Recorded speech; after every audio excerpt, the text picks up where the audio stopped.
Linda. Who else is here? Deborah. Hey, Deborah. No, you guys are so tiny. And all I know is the cat laid on my keyboard earlier this week, and all my stuff is all messed up. My app things are like this big, and so now my chat is like this big. I don't know what she did. Hey, Sierra. So I got to pull this closer because it is like pixels. It's so tiny, and I didn't know that she screwed that up too, so now I know. Oh, silly cats. And she was so cute laying on there, and I couldn't move her, and it was already messed up by the time she was cute, so I don't know. Hey, itty bitty bundles. I have not seen you for a while, Sandra. How are you? I was thinking about you the other day, too, and I was like, what Sandra's up to? I haven't seen her. We've all been so busy, though. So how you guys like my new camera angle? I kind of had one of those duh moments when I'm looking around the studio going, I really want to put you guys up since this is kind of a work kind of thing. And it's working, except again, Sierra, what I'm working on is market prep for Saturday. So yeah, I've got my list. I've got a timeline, and I'm stressed. So yeah, I mean, it is what it is. I get done what I get done.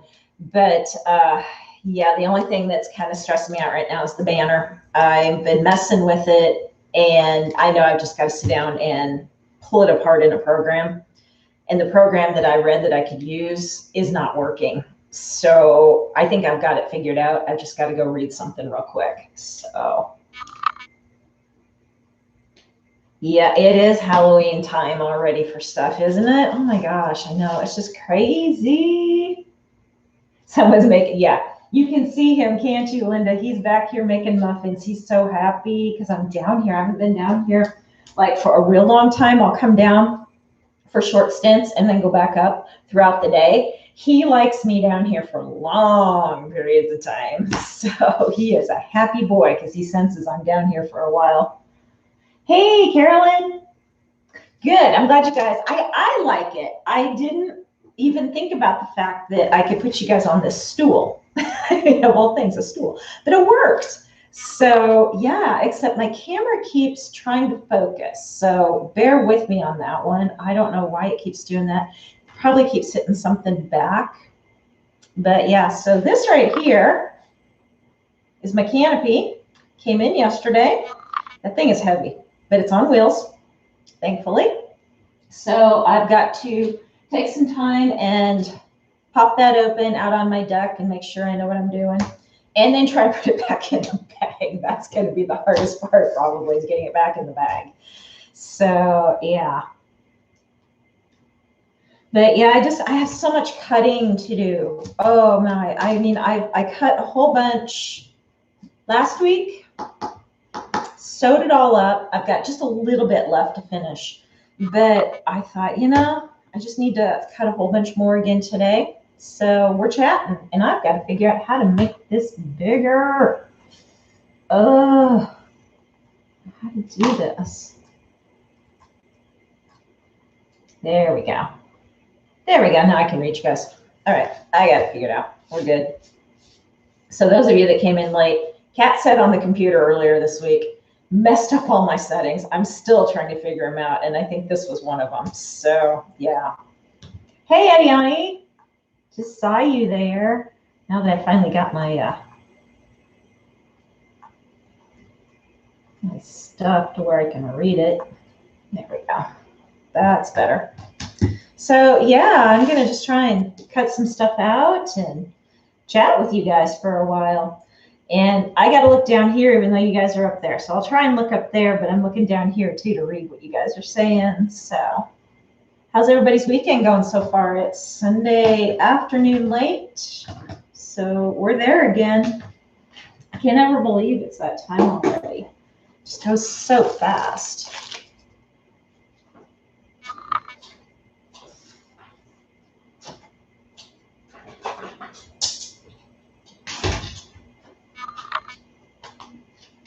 What's everybody doing? Are you just chatting, hanging out? Anybody working on things?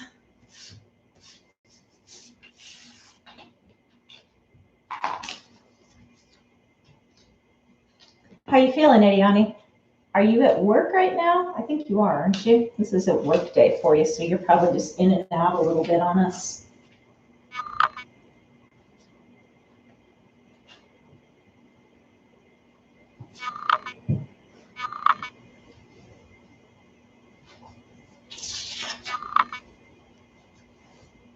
So I'm making harem shorts right now. That's what I'm cutting out. And they are these little guys. I'll grab my bag of stuff.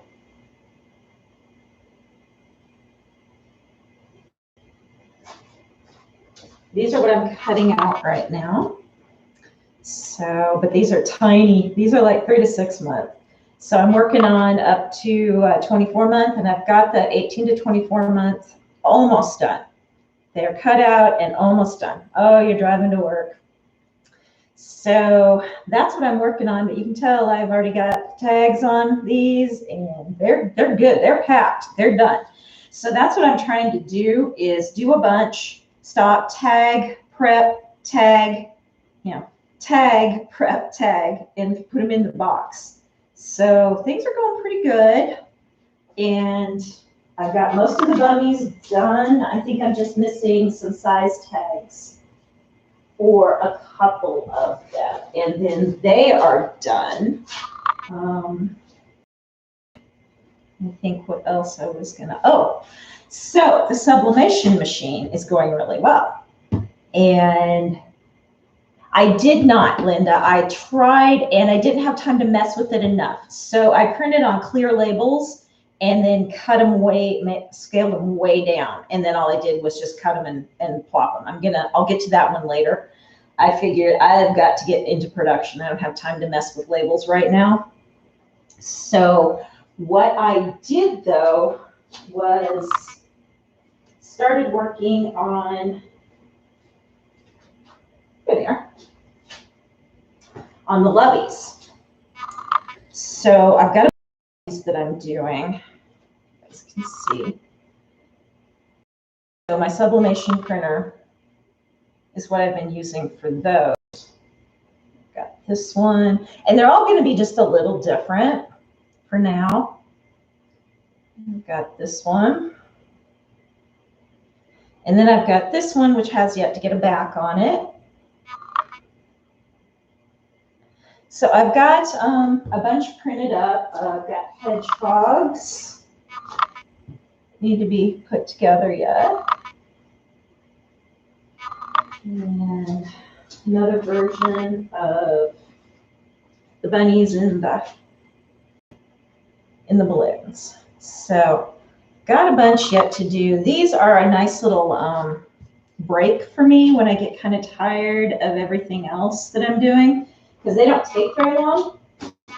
So I'll stop and do a couple of those when I'm kind of, when you need like a palate cleanse, when you're doing testing, tasting and stuff. Well, that's kind of what that is for me. So, hey, Shayna. Hey. Long time no talk to you guys. I know I missed last week. I was kind of, it was a day. It just didn't happen. It just did not happen last Sunday. So those happen once in a while. But I'm hoping, so I know if I go live at the market next Saturday, I won't be able to do it on YouTube because I don't have that ability yet. I haven't earned my right to do that yet. So it would be on Instagram if I go live. Otherwise, if I'm not able to go live, I'll just take some videos and then I'll upload them later to YouTube. So if you guys kind of keep your eyes on Instagram from 9 a.m. or even probably earlier, probably about 7:30 a.m. Central Standard Time till 2 o'clock Central Standard Time. That's kind of the range that if I go live, I will do it in that time frame.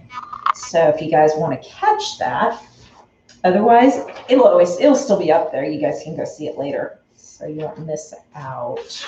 But on a smaller size.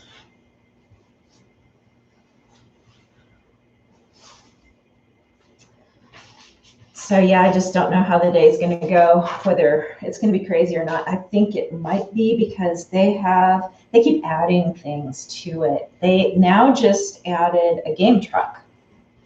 And I know some of you girls know what the game truck is. It's a nationwide thing where they bring the video games to you. So that's going to definitely bring the people out for that one. And that'll be out there for the whole time. Now, I know you can only get so many people in there at a time for, I should make sure I'm doing this right here while I'm talking, so many people in there at a time. So I don't know, I'm sure there'll be a time limit and they'll rotate people in and out, but still the fact that they're there, you know, kids hear that, they're gonna definitely be bugging mom and dad to go. So that'll be fun. And they've got so much food. Oh my goodness, it's crazy. I think they've got 20 or 30 food vendors there. Said there's 150 of us vendors besides, you know, a total. I'm assuming that's including all the food. Yeah, the Facebook page of it is, I looked at it again today and all you could see was canopy and canopy and canopy and canopy and canopy and canopy. And I'm like, oh my gosh, I gotta get that banner done. I was already stressed about the banner. Now I'm really stressed about getting that banner done. Because all you do, it's just like Canopy City all the way across. And yeah.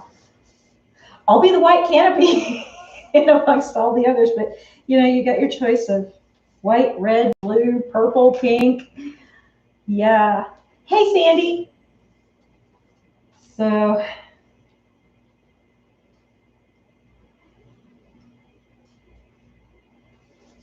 I'm just hoping we don't have a random rainstorm because we seem to be having those lately. And as of right now, it's not predicted, but most of the time they aren't.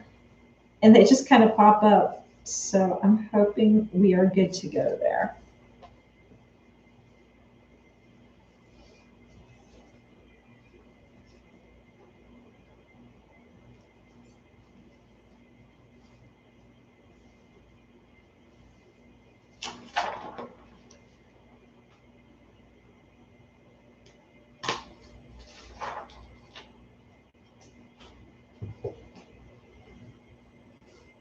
So, Sierra, did you get the diapers all washed? Sierra had bought a bunch of handmade diapers. They were gorgeous, just gorgeous prints. And she was showing them to us yesterday on Discord for a little bit, little diaper haul, and they were so cute. I still like the duckies. Oh, they were little purple duckies. They were so sweet. She had some really good choices in there.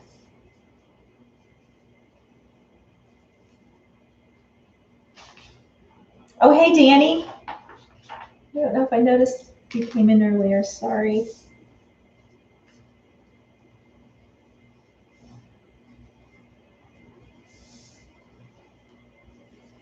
I'm trying to think if, man, this whole last 2 weeks has just been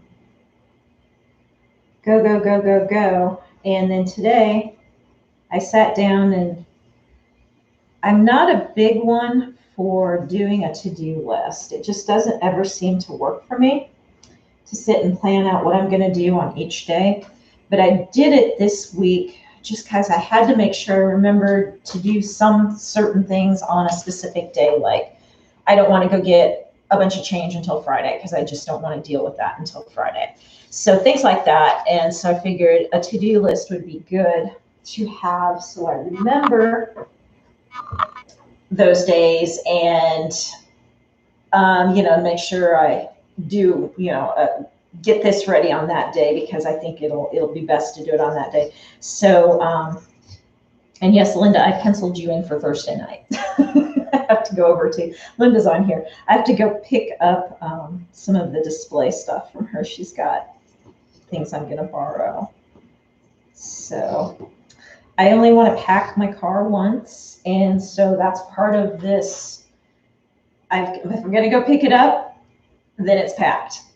And I don't want to have to pull it out and repack it. And so there's a method to packing. If you guys have never done craft shows or markets, there really is a method to packing. And first in is last out. Just remember that. And sometimes first in is what needs to be first out. So it's hard when you're packing a vehicle and the thing that needs to be first out is maybe big and flat. And it really needs to go on the bottom because everything else has to sit on top of that. So you have to make sure, at least if that's the way it's going to have to be, the things that are going on top, you can slide that out from underneath without them toppling, or they're real lightweight and it's no big deal for you to pull them out. Anyway, that's kind of where this list is coming from, is I'm trying to pack appropriately and only do it once.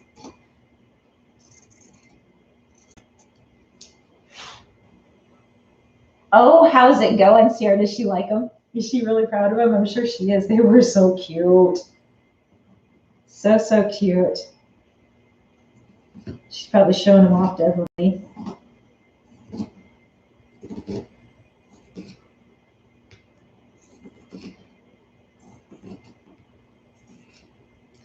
And always realize too, at least for me, the things I always have planned to get done is always way more than I can get done. And I know that. So that's kind of where that list is taking me as well. It's helping me to realize what has to absolutely be done. And that went on the list, and kind of, I have my own way of marking. That's a need, not a wish.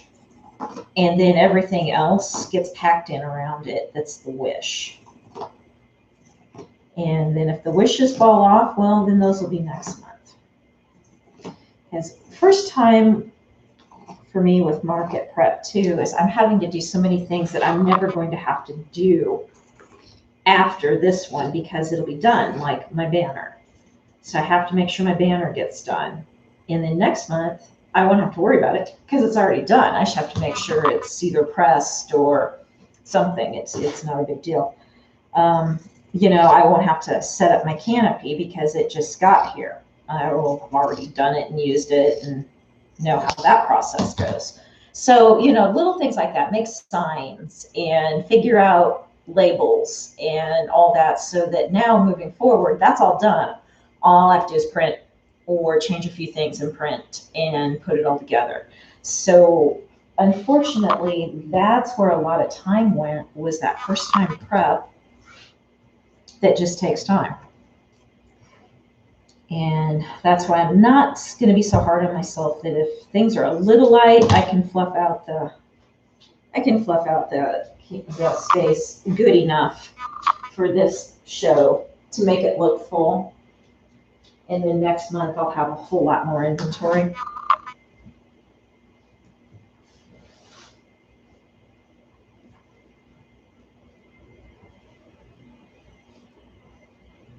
Hey, Sonia. Glad you could join.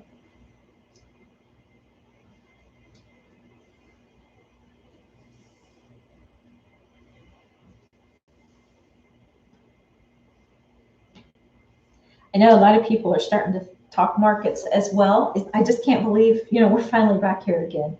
We actually get to go do this again. At least I hope. I hope we keep getting to do this for a while, and that it doesn't get taken from us for a little bit.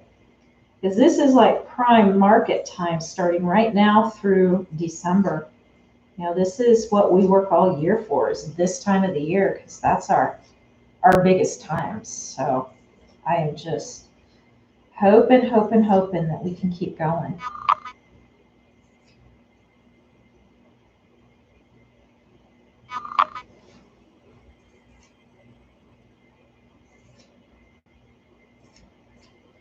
It feels like it's been forever since I've seen you guys. It's only been 2 weeks.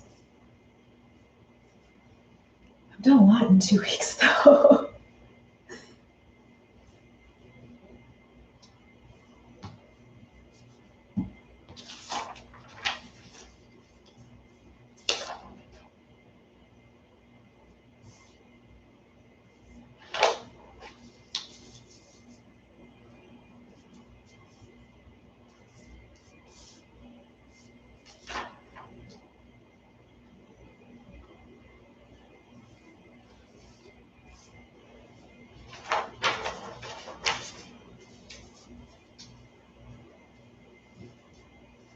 so quiet down here today. Used to have the dog down here, and she's always running around making noise, and I left her upstairs. She's not happy with me, but she just needed to be upstairs today. She's a little too hyper right now. Where did my pen go? There it is.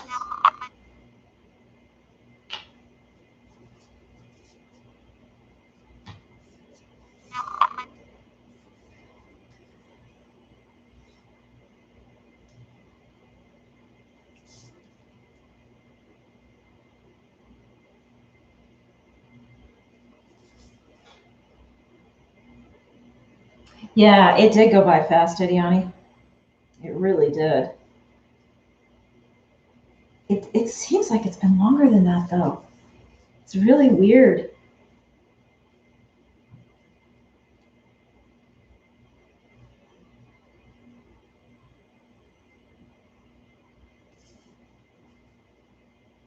Hey, Lakeisha, I haven't seen you in a while, girl. How are you? Glad you came by and said hi. Hey, Joe, haven't seen you in a while either. I'm so happy to see all you guys.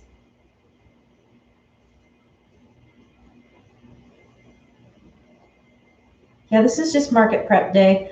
I've just got a lot of cutting to do. I have already sewn up a lot of the stuff that I'd cut out, which is a good feeling. But I hate being this late or this close to a market and cutting out again. I mean, that just kind of really puts a lot of stress on me. It's just the way it happens, and it happens every time like this. So I've just got to breathe through it and know when to stop. So, but thankfully, the things that I have left that I'm cutting out sew up super fast. So it probably takes me almost longer to cut them out than to sew them. So.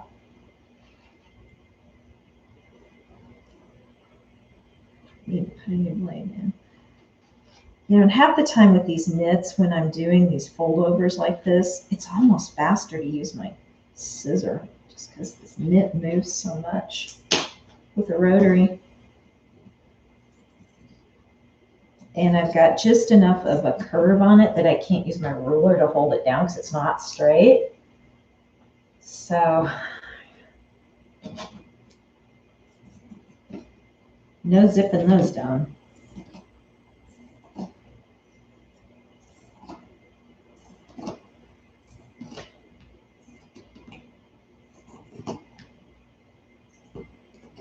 But yeah, I think I figured out the camera angle finally now.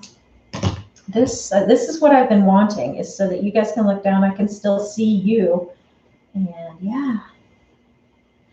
I haven't yet, Sandy. I will be doing it. I thought about it all last night, and I'm just going to do it because I really think the elastic's going to pull it in. Okay, so what Sandy's asking about, you guys are going to really laugh, and you'll get what I mean when I show you.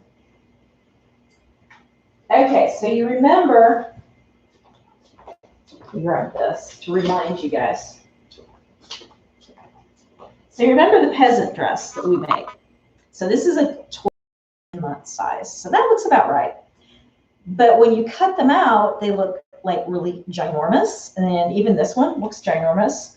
So I cut out the way the sizing on this pattern is, and those of you that have this pattern can go look at it. It goes 12 to 18, 2 to 3. So the 2 is the 24 months, 2 to 3, and then 4 to 6. So I did the 12 to 18, I cut out the 2 to 3, and then I cut out the 4 to 6.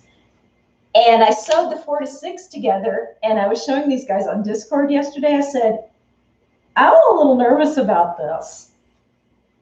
This is a child's 4 to 6. Guys, I could wear this right here like this. But when you put the elastic in, so that's that 12 to 18, right?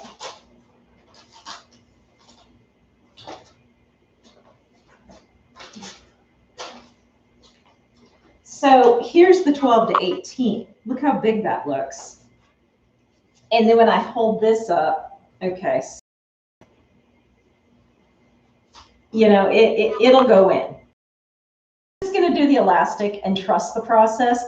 But I'm still like, oh my goodness, this is a child's 4 to 6.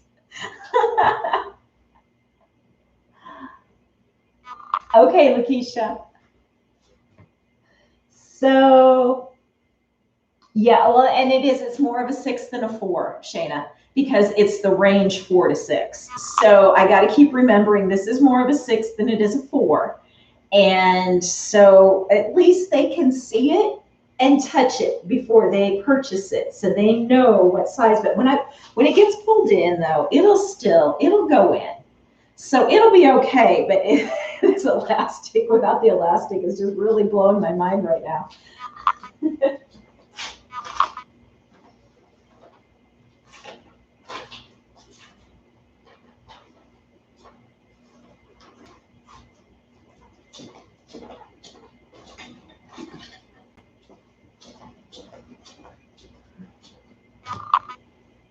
Yeah, Sandy, I know it would fit you. I doubt it would fit you. Oh, it's so funny. But it'll be okay, because once you get the elastic, it'll pull it way in. So it'll be okay. They just, they'll get a lot of mileage out of it, which is good. They might wear it as a top until they're 25, but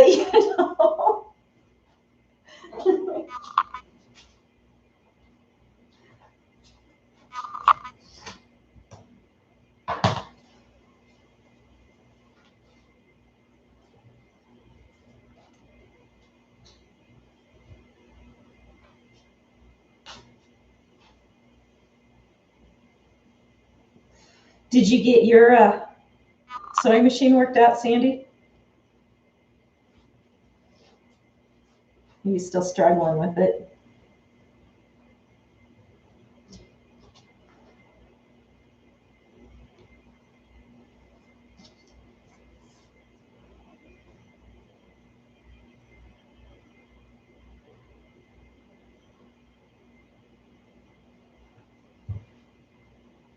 Oh, Mary, I missed you. I didn't see you come in. All I saw was Sandy was saying hi, and I'm like, where'd Mary come in? How's it going, Mary? Oh, so cool, Sierra. Does she have a favorite?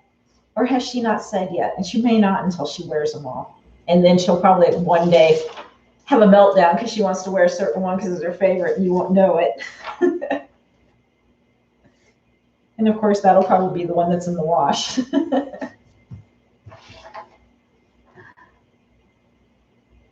Okay.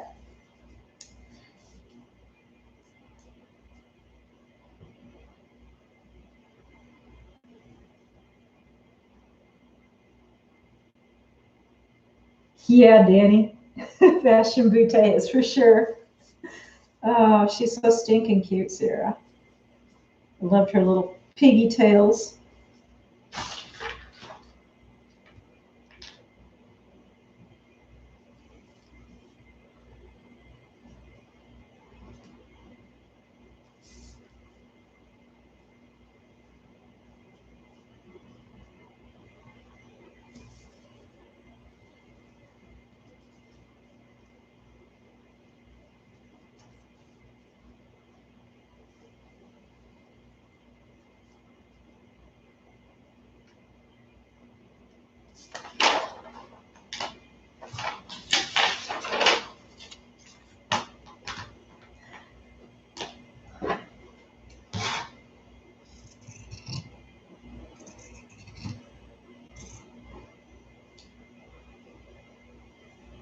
So, Mary, when you get the rest of your stuff, I saw you ordered it.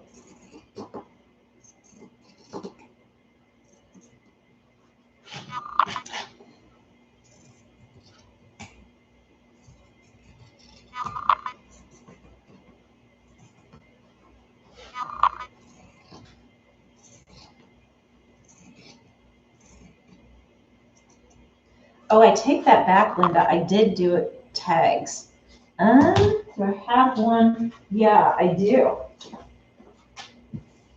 I did do tags, Linda.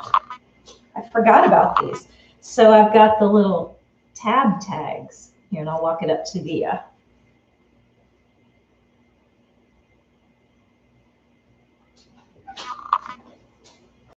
I did the tab tag for the blankets on my section. So I did. I forgot about that. Hey, Sarah. Yeah, I came on a little earlier, so yeah. I didn't notice you texted me, so. Hey, Liz. Yeah, so did you see that, Liz? I did tags. I haven't had time to mess around to do any other labels yet. That's coming after I get all my basic market stuff done and feel like I can mess around with some things. So yeah, I just did I'm gonna do just some basic blankets too. This is a little dino blanket. You know, for these markets, I'm trying to keep things at a lower price point because I want people to, how do I say this? Buy one or two or three items maybe, instead of walking in going, that's really cute, and then you know that they're just a little overpriced for a market. They're not overpriced, but it's just an overpriced for a market. So there's ways to, you know, get the market prices down. It's just you maybe don't do quite as much to the item. So some of these items that we have on Etsy, you know, we're competing with so many people that you kind of have to go over the top on a lot of stuff to get the customer. Where at a market, I'm not dealing with that as much. So I can go a little bit less and then pull my price down just a little. Plus I'm not on Etsy, so I don't have all the fees. I don't have the shipping. I don't have all that. So that, just the fees and the shipping alone pulls my price way down for a market.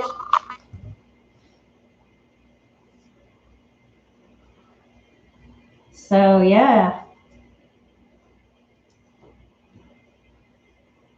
Yes, I have a lot of upsell items, and that's why I'm trying to keep my price point at a certain place or below. And then, yeah, I'm going to have some items that are higher than that just because you need to. You just, you know, you need to have a little above, and then the rest are at or below. So I have a nice variety, and we'll be good to go.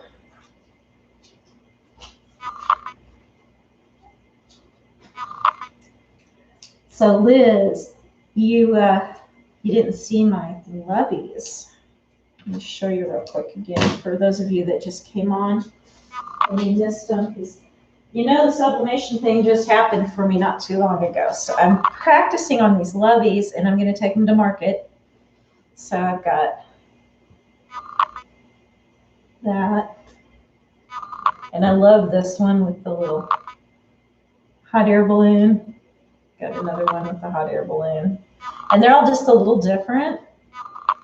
And then I really love how this one turned out for the boys. It can be for girls too. So yeah, that sublimation thing, it's a lot of fun. Everybody keeps saying how much fun it is. It is. And I just can't believe how vibrant some of these colors are. It's just really amazing. So, thank you so much. Thanks, Sandy. Yeah, I know you guys were watching me work on them yesterday.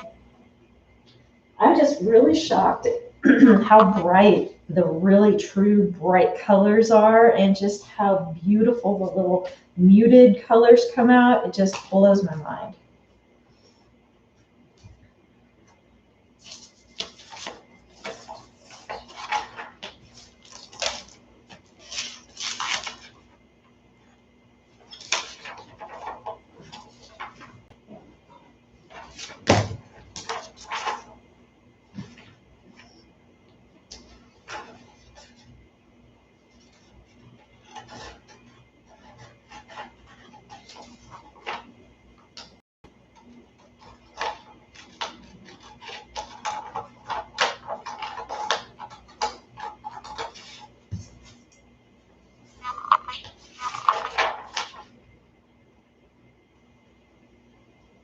Oh, I bet they were. I bet they were beautiful. I haven't seen a diaphanous skirt in a long time.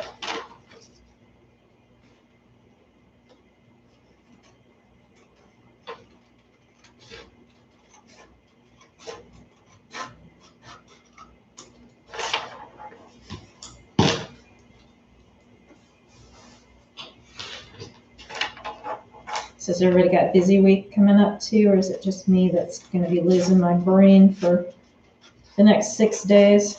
Maybe 5. Yeah, I'm down to 5. Oh no, I'm down to 5. Today's pretty much at a point where, yeah, I can't really count it anymore.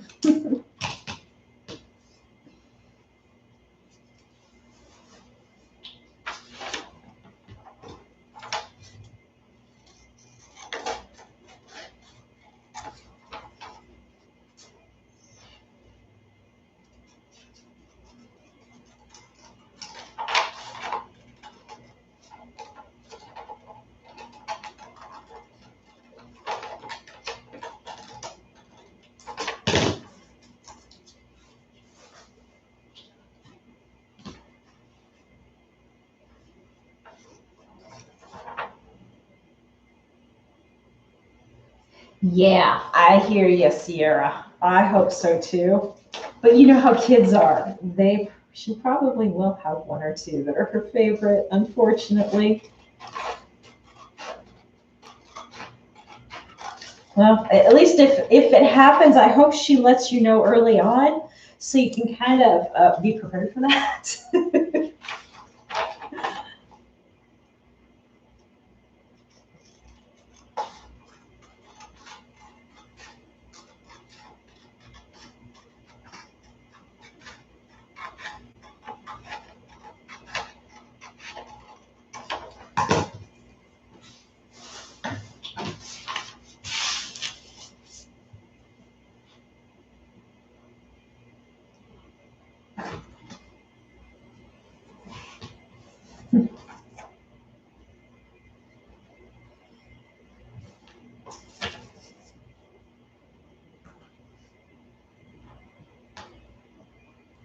So yeah, once again, I was telling the ones that were on early, but I'm going to mention it one more time for those of you guys that came in late.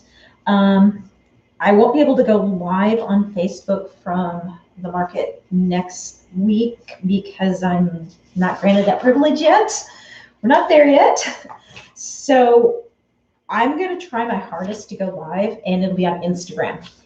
So if you watch Instagram between the hours of about 7:30 a.m. to 2 p.m. Central Standard Time, that would be my window of, if I have a second, I'm going to pop on. I may do it several times too. You never know.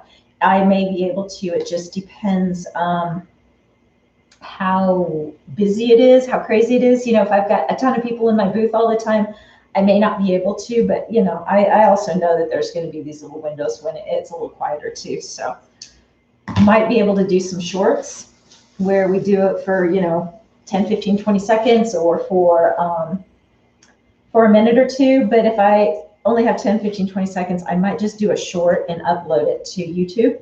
So anyway, but I am definitely going to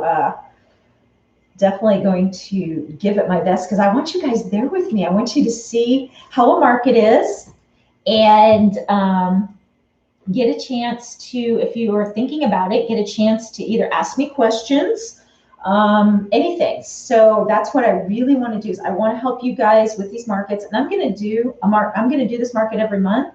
So if you miss me this month, don't worry, we'll have another one and we'll have a catch-up time in between. So I'll do, you know, we can talk about this on the lives on Sundays and stuff, and we'll definitely have more time to do that. So, but you know, sometimes when you're there, you might see something and then all of a sudden you're like, hey, you know, and then you can ask me about that, where if you didn't see it, you may not think about it. So that's kind of where I'm coming from, trying to do that with you guys. But, aw, so they stole my chicken. Tell me your name, please. I was going to ask you earlier, and I was hoping somebody knew your name and would say it, but I don't think I just need to know your name. So let me know who you are, because I don't like to not know people's names.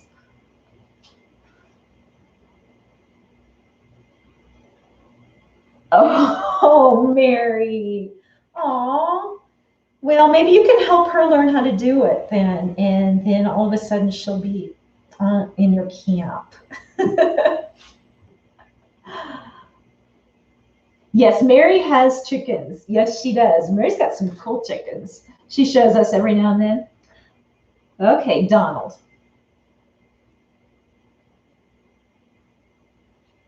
So yeah, Mary has chickens, and she loves to. We see her chickens on her lives once in a while, so that's kind of cool.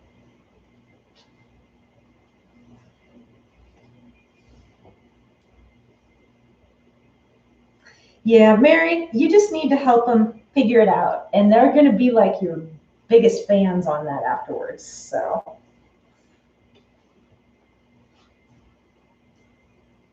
and I did not get much of this fabric. Oh boy. Okay.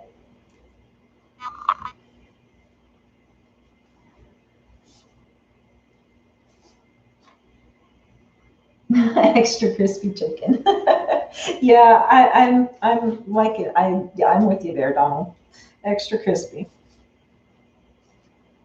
I'm so bummed. Our fried chicken place up here at the lake closed unexpectedly. I have a feeling they just couldn't make it. So I'm bummed because they were just like right down the road and around the corner from me. That's kind of a big deal because I'm out in the middle of nowhere. So only girls, yes. No, Mary, she did not. Yeah, there's no helping her with that one. Yeah. All right. Well, she can just live vicariously through you for a while.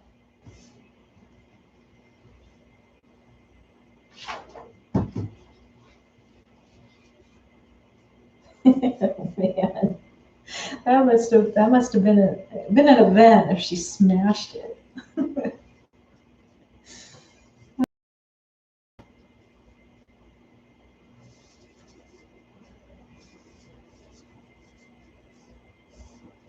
So yeah, this week's going to be a whirlwind for me. Total whirlwind. You know, thank goodness the day job's a little quiet right now. It's going to be the only thing that's going to help me keep my sanity. Now that I said that, I probably just jinxed myself.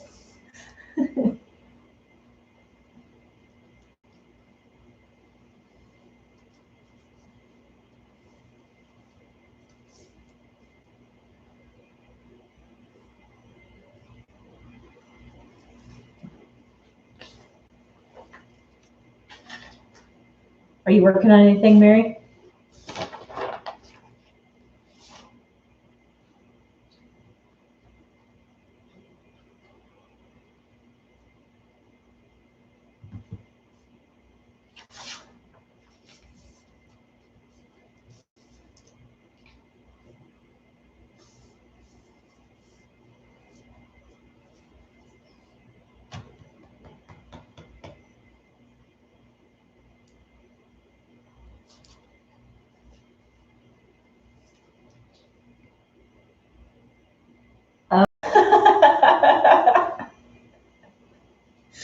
Sorry, that's not funny, but it is kind of funny.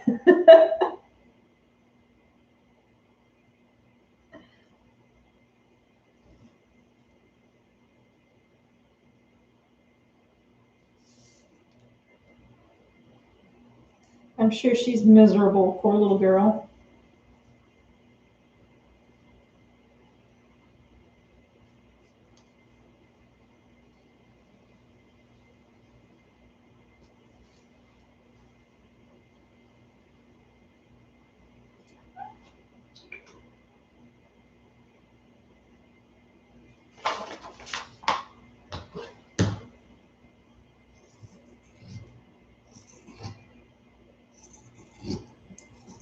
All right, I better stop and mark something. Where do I have my? Remember when you're doing stuff for market and you're cutting a bunch of sizes out, always make sure you keep them marked and separated. And that's what I need to do right now before I get any too further carried away. Where am I? There. One. remember when I was pre-marking stuff a couple weeks ago, and I first told you I got into that market, and I was taking all my, whatever you have that hold stuff, boxes, bins, whatever, and I was putting sizes on there. Well, I got to make sure I keep that going, because as I cut these out, I've got to make sure I keep my sizes separated, or I'm going to end up having to just lose time trying to figure out sizing, which you can do, but it just takes time. Oh, somebody knocked out here. You can hardly see him. Oh, he woke up again. He's on that black blanket, and you can barely see him, but he's got his head just buried into the gray one right there. He loves when we're on live, don't you, buddy? You love that. Oh, what I did with those, oh, I brought them all down here.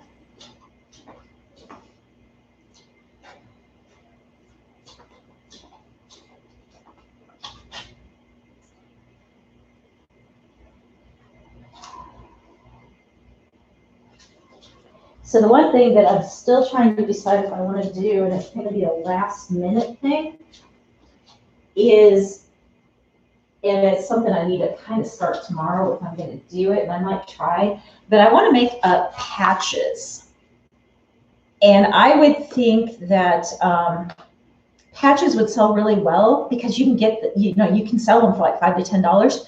And with this being the back to school market, with all the back to school activities, I thought this would be kind of cool to sell back to school patches.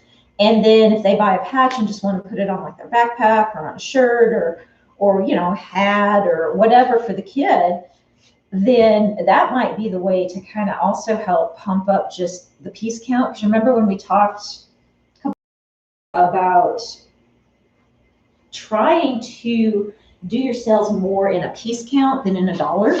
And so go for, like, instead of always one item to people, try and do an add-on, like 2 items to people. Or if you normally sell like 2 items, then add on.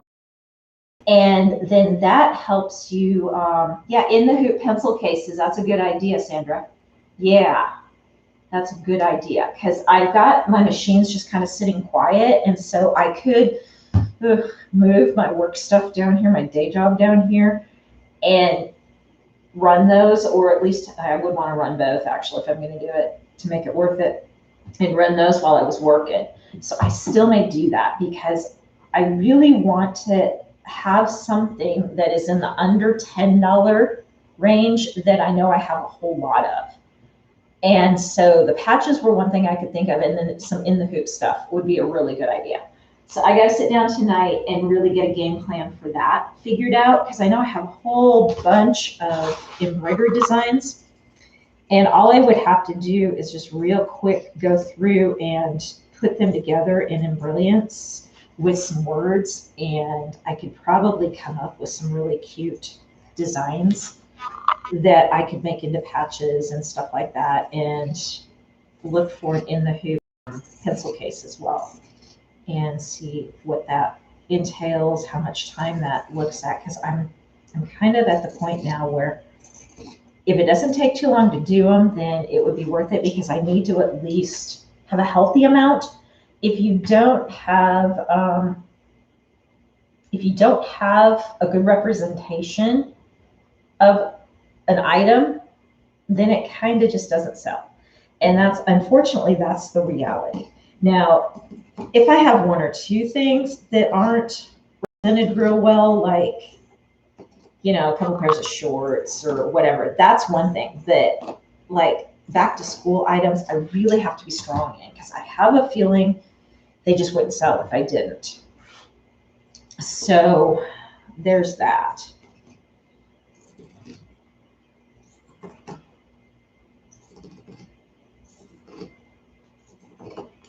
Plus my single needles are just kind of sitting here. And I've got my serger upstairs. It's right by me, so I can kind of easily get to it when I've got a few minutes here and there throughout the day. And if that other single needle wasn't so heavy to carry, I'd take it upstairs with my Janome is super light. I can carry that up with no problem. But that brother, oh my goodness, plus she's like, she takes up some real estate. So yeah.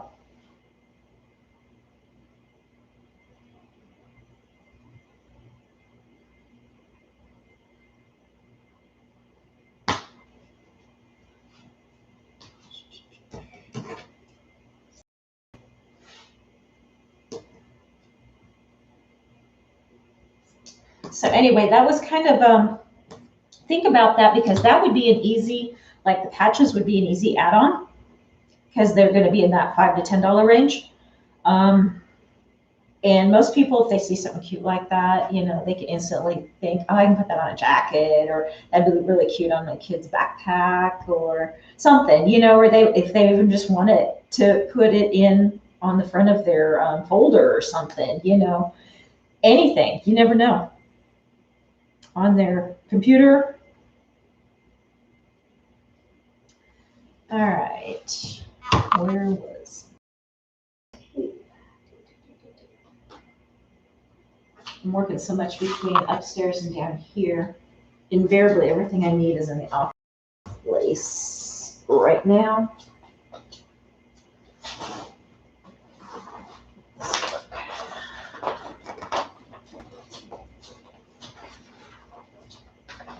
Don't forget to like and subscribe, everybody. I know everybody says that, and I hate to say it, but it does. It does make a difference for all of us. So I really hope you would do that.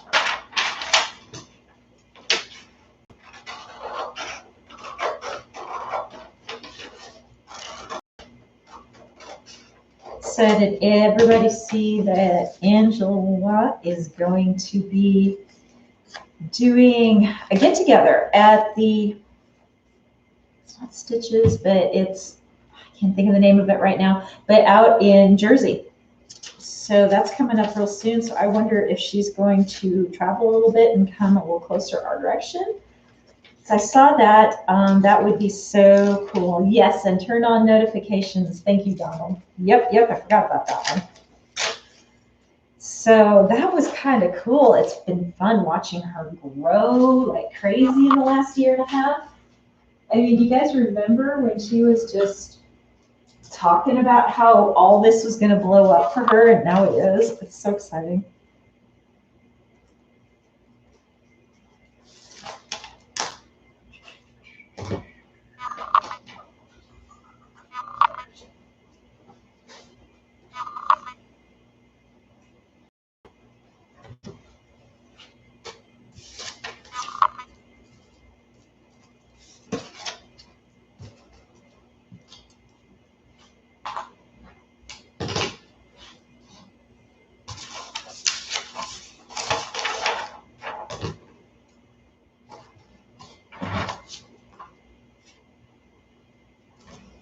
And now that we're heading into this time of the year for the markets, I need to start doing some sew-alongs for you guys for holiday stuff.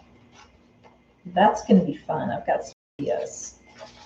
And I've had these ideas for all year, and I've just been kind of waiting to get a little closer to the holiday time. So I will be working on that while I'm sitting at the market on Saturday. Trying to write up that schedule so you guys will know what's coming on.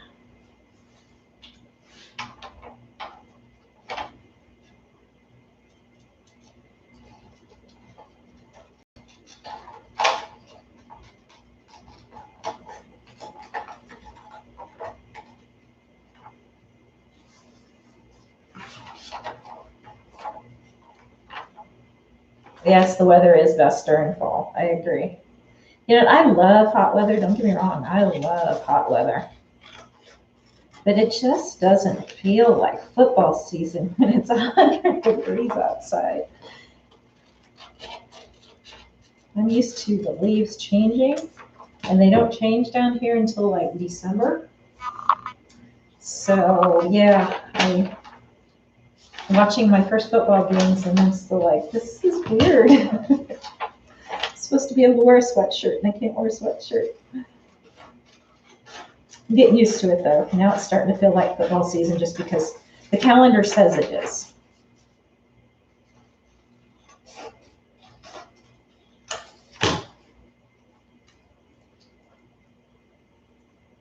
Yes. Okay, Liz, there's that. Yes, I don't miss that. That's the one thing about up north. Another thing I don't miss is the minute the weather gets cold, the spiders come in. Yes. Oh, I don't miss that at all. Oh my gosh, I was reading on Nextdoor this morning. So those of you that don't know what Nextdoor is, it's an app that is nationwide, and you are on it with your neighbors only. So it's your neighborhood, and then the neighborhoods that are around you in a certain perimeter, so many miles or whatever, can also see a lot of these posts and interact, but you're also limited on what you can do to only within your neighborhood. Anyway, so what it's used for is for community. It's like a neighborhood watch in a way. So a lot of people treat it like a neighborhood watch. They also use it to sell items and to find help. Like if you need somebody to come over and help you move something real quick or lift something or whatever, it's always best just to ask a neighbor. And so that's kind of what that's for. Well, down here, we get a lot of posts of, what's this spider? What's this snake? Okay, this lady, she freaked me out really bad. And I don't like seeing the spider posts anyway, because the spiders, oh boy, I got spider phobia really bad. And so she took a picture of her indoor curtain that had fuzzy legs sticking out of it, long, big fuzzy legs. And she posted at the bottom, I don't do tarantula. Help. And one of the neighbors is like, don't kill it, they're good. And I know they're good. Don't get me wrong, I know they're good. I don't care. They're a spider. And they're big. And they jump. And they rear at you. And they're the size of the wolf spiders we used to have at home. And our wolf spiders look like tarantulas back home. And those were the ones that would always come in when it got cold out. Oh, so anyway, there was a neighbor that came on and said, hey, here's my phone number. I'll come get it. Just don't do anything. She's like, I'm not doing anything. I know it's good. But I don't do tarantula in the house. And I'm right there with her. And I've always had this phobia about, I have exterminators coming over all the time. They do their little thing, and we get the scorpions out of here, and we get all that, and the millipedes and the centipedes. And every now and then down here in the studio, I've had a baby tarantula coming across the floor. He didn't get the memo. Sorry, but he didn't get the memo, and that's all I'm going to say. And anyway, I'm like, I'm glad I'm on Pier and Beam, because if I found one in my house, oh boy, I wouldn't be sleeping. So yeah, she's like, guys, you got to come get this thing out. I'm not going to sleep tonight. I was like, I'm there with you. And so the guy's like, no. And he literally was over there like in 5 minutes, because they posted right afterwards. And she's like, thank you, Mark. Thank you for coming and getting this thing out of my house. And I'm like, yeah, by the time you would have got over there, that thing would have been gone somewhere. Oh my gosh. No, I'm like, because the tarantulas down here are like, they're the size of a small plate. They are huge. And I've seen them walk across my driveway. And of course, my dog's always like, oh, friend. And I'm like, and not. So yeah, and they move really fast. I mean, I know spiders move fast, but those move really fast because they creep me out really bad, and they know it. And I'm sure he's laughing the whole way across the driveway going, nah. So yeah. So Nextdoor is a good app, because we've got some good neighbors down here that help you deal with snakes and all that garbage. And they come over and just take care of it for you. It's like, yeah.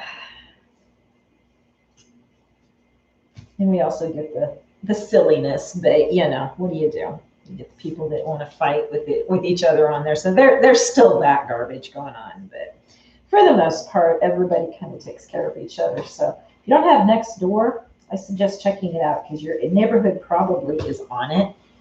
And it does really help us with the neighborhood watch, because the minute somebody sees somebody, because we have a lot of the somebodies down here that shouldn't be doing things that they're doing, and we have a lot of that, they get blasted all over next door, all the neighborhoods, because if I'm in this neighborhood and I blast it, and then it touches some of the surrounding neighborhoods, then those surrounding neighborhoods take it and blast it, and it touches their surrounding neighborhoods that I can't touch. So it goes all over down here really fast. And everybody knows, because unfortunately, it takes a while for law enforcement to get here because they're busy and they have a ways to go.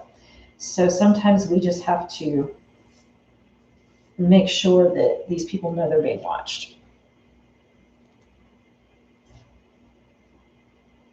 And I thought this was going to fit on there, and it's a size smaller yet. I only need one more out of this, but it's getting tough. So yeah, she freaked me out. But man, these people, the other day, I can't believe these people posted this. This guy cut his hand really bad. I mean, it was bad, to the point where I'm like, why are you posting a picture of this on Nextdoor and you're not in the ER? It was cut from like here all the way to there, deep. And she's like, I hope this doesn't bother you guys, but just a warning. And I'm like, yeah, my stomach just did like a quadruple flip right now, and you're lucky I'm not passed out from seeing that, because you're just scrolling and then all of a sudden, boom, there it is. I was like, oh boy, yeah, please don't do that. And please take him to the emergency room. That's like nerves and muscles and everything. So yeah, I don't know. I question some things people put on there.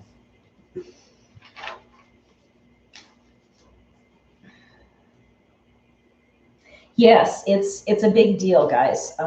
It really is a big help.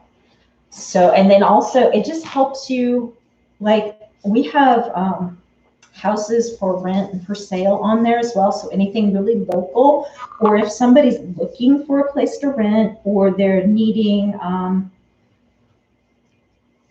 people move into the neighborhood and they're like, oh, my grandkids are coming to visit next weekend and they're this age and this age, and they don't know anybody. Is there anybody that has kids this age that would like to get together with them and play for the week, so that my grandkids aren't bored? And it's really awesome for that.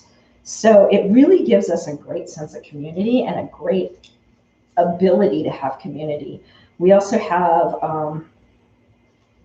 and this is a little more smaller community minded when I mention this kind of stuff, and maybe you'll have it and maybe you won't, but sometimes we'll have people that that's looking for work, and they maybe have a job starting in a couple of weeks, but they need to fill in because they've got to support the family. And they'll get on and they'll be like, they'll explain their whole situation. Hey guys, I've got a job. I'm starting in a couple of weeks. I just need to fill in some gaps here. Does anybody have any odd jobs they need done? I can run errands. I can come over and help you move. I can fix things, whatever. And people get on there and they're like, hey, yes, I got this. I got that. I got that. I got that. Come over here. Come help me do this.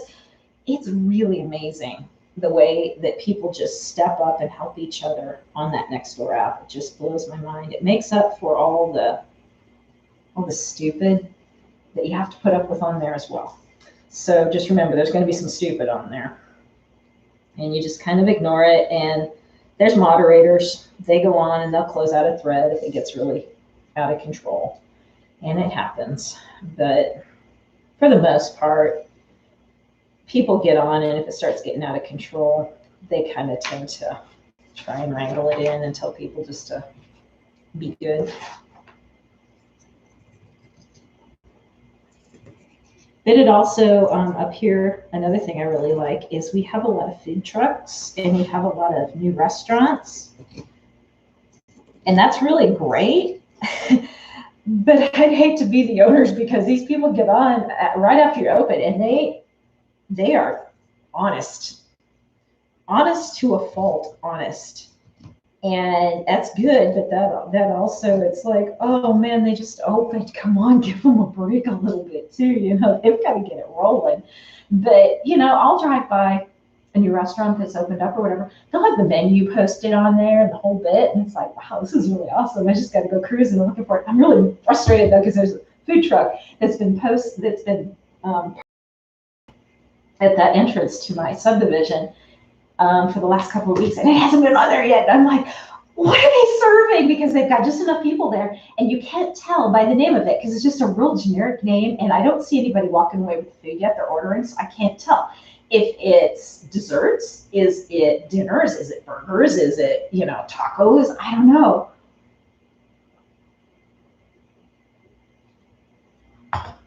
But yeah, it's that's how I found out that chicken place was closed.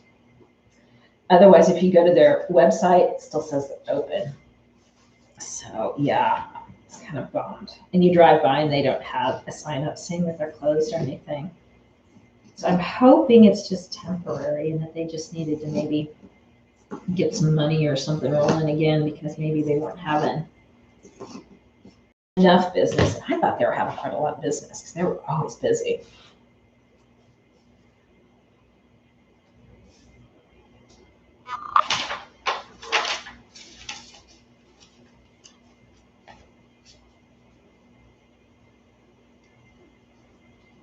Yeah, they can, Mary. Oh, good. Well, there you go. Maybe she just needed you to worry about her a little bit. You never know.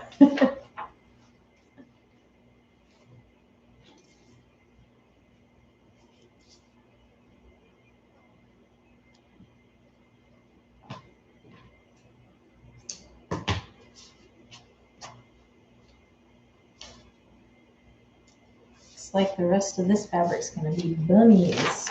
It's not big enough for any more of these.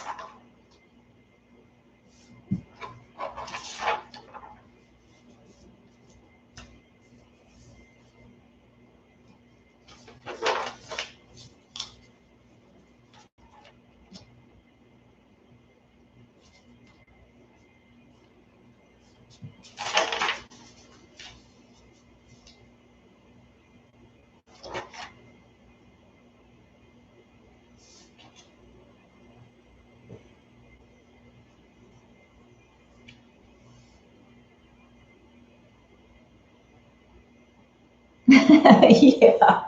Mary, you just need to rewrite that song. Teach your kids that song. They'll sing it when they can embarrass you the most.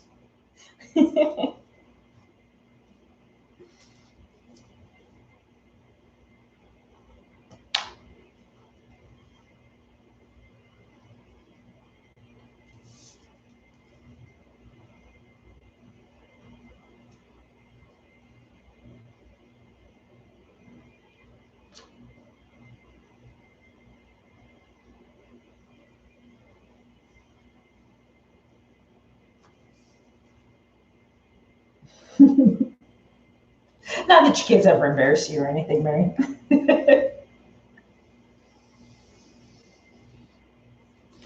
Is Evie around? I haven't said hi to her yet.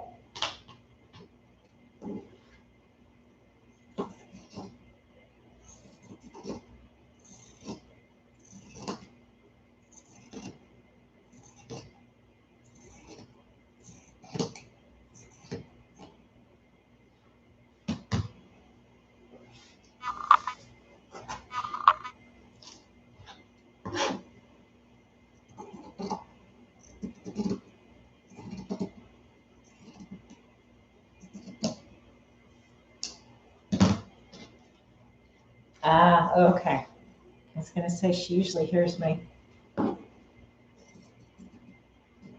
Yeah, get that sunshine while they can. I am so not ready for these days to be getting shorter. It's bumming me out. I just started noticing it the other day. I love when it's dark, like after 9 o'clock, and now it's more like 8:20, and I'm like, oh, it's just too early. I get so much done when it's still light outside late. And those winter times just kill me in the evenings. I just want to go to bed at like 5:30 and sleep.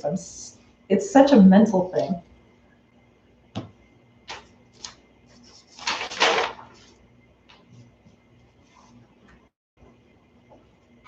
All right.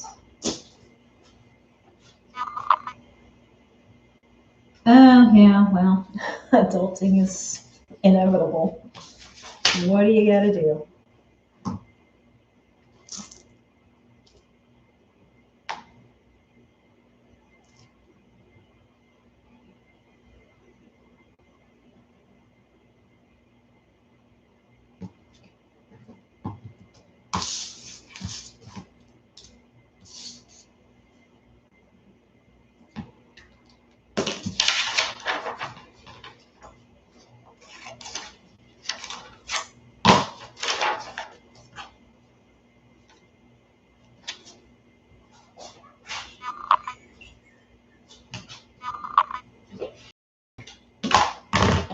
Yeah, winter sucks a little more for you than it does for me, Mary.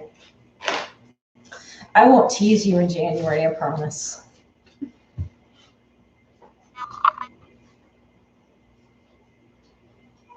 Hey, Marissa.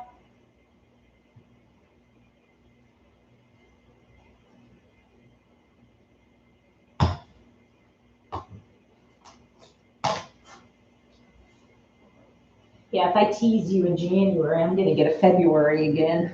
And I don't want those ever again. That's why I moved south. Stinking thing followed me.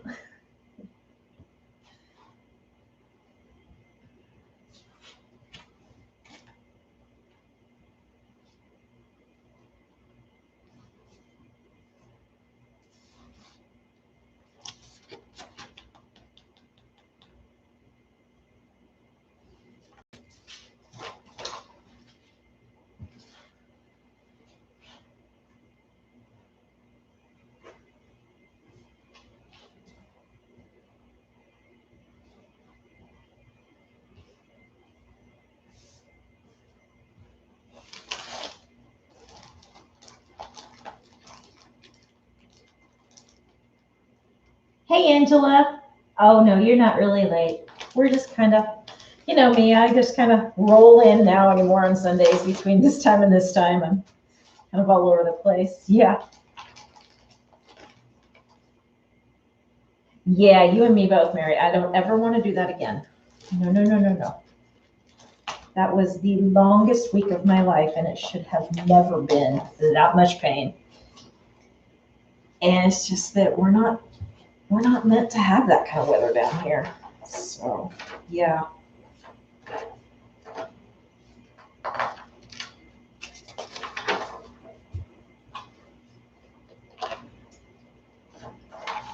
Hey, Diane.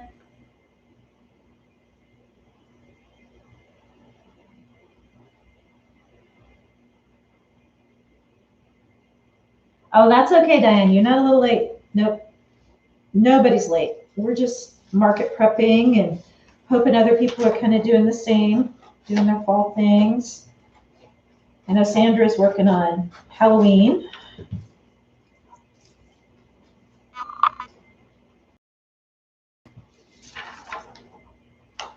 I kind of figure I'm going to just do my holiday stuff for markets and keep the Etsy shop, except for like Christmas maybe, a little more just non-holiday for this year. And then maybe next year I'll be able to include more holiday. Just don't see it happening this year. Still trying to get inventory and all that going. No tardies here. No, nobody's tardy. Everybody's on time. Doesn't matter what time you come in. You're on time. You're golden. I know some people can only come in for a second, and others can come in and chill out for a while. So it's all good.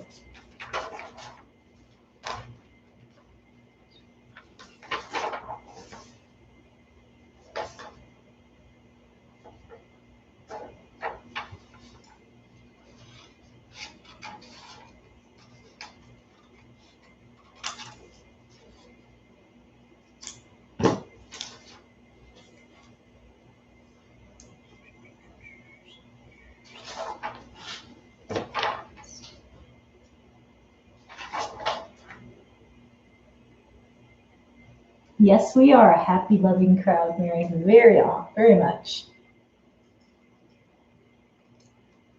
Everybody around here knows you can just bop in whenever it works for you. No need to apologize. All good.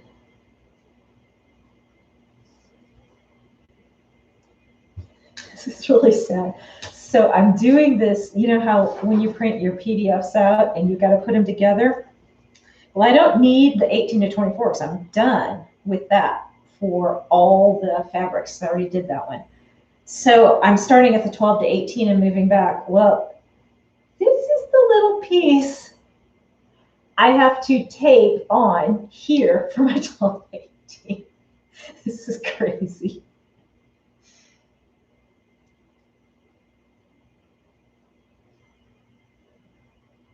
But it matters, so I gotta put it on there.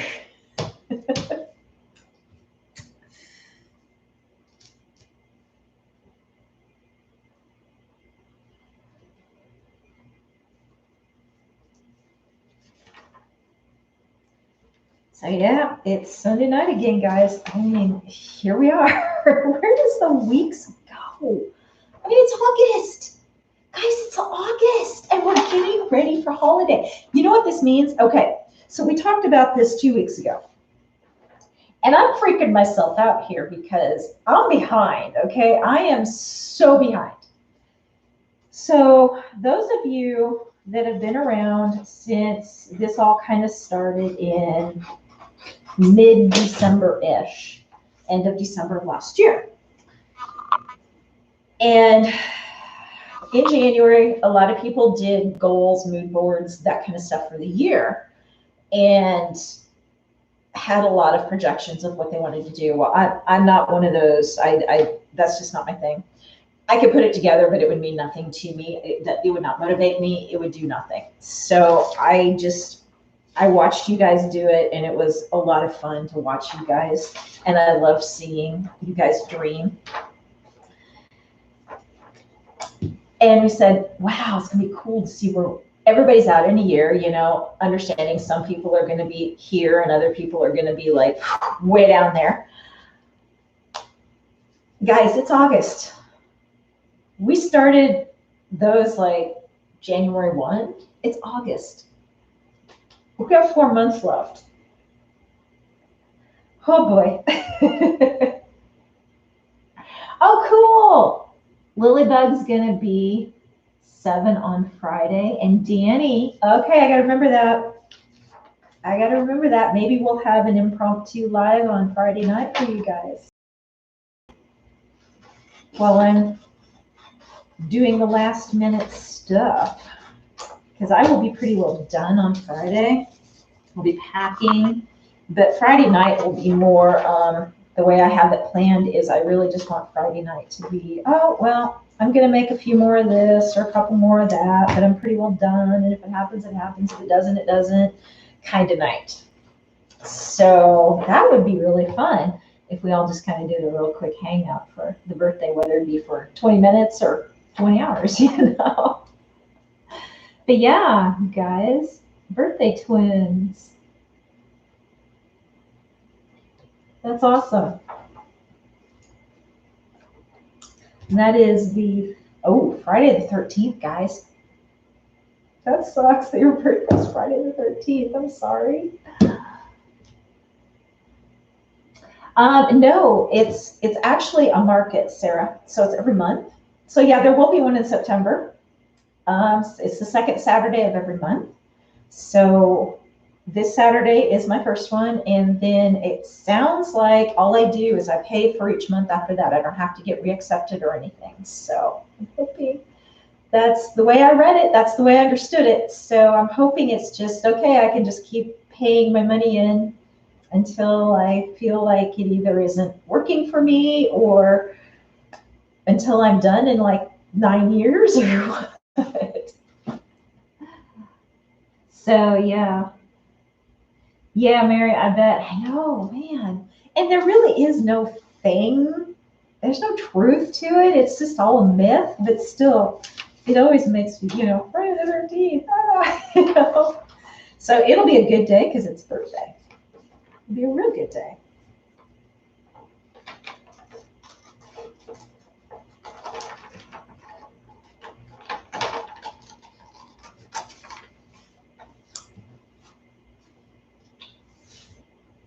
Hey, Sandra. Hey, girl.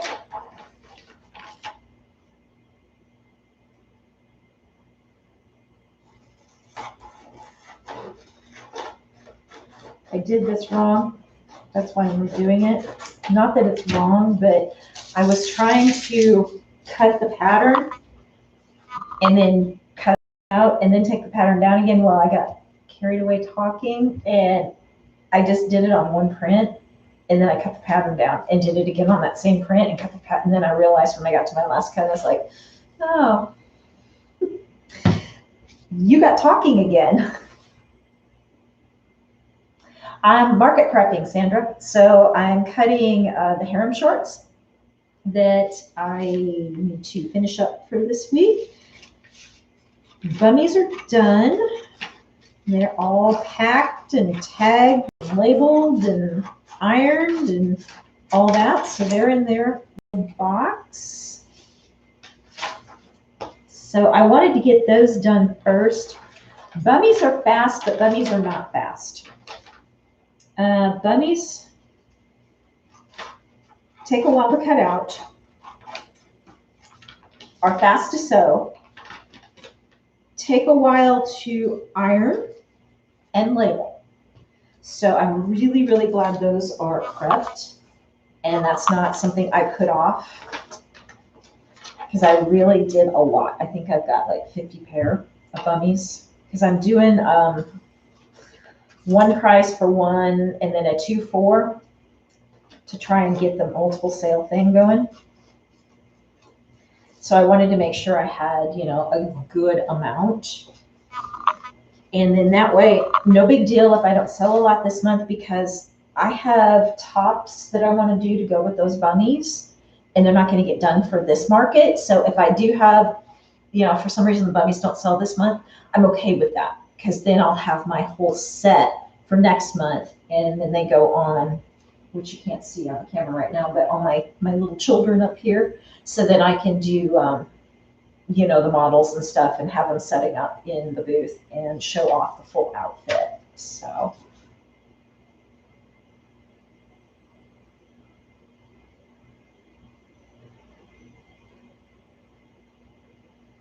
Oh, it is a bittersweet day for you, Danny. I'm sorry.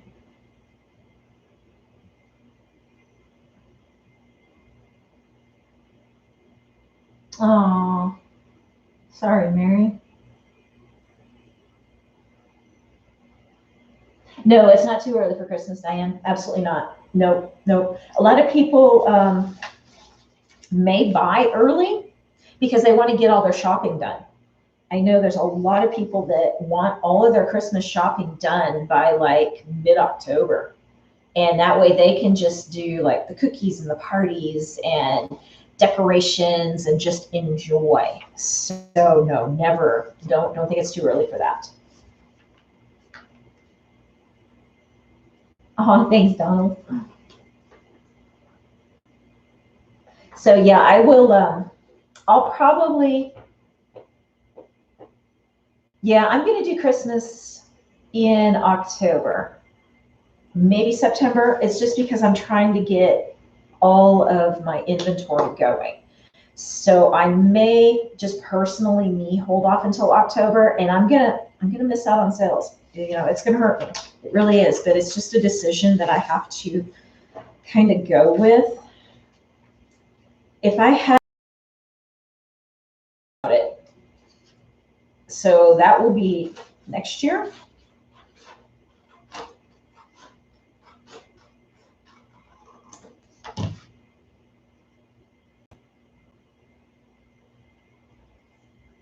Oh, thanks, Mary.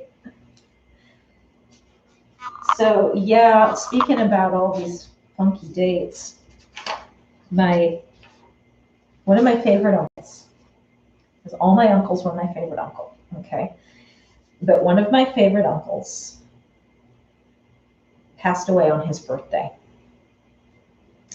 And it actually happened in the best way it could have ever happened. He went out to dinner with his wife, and I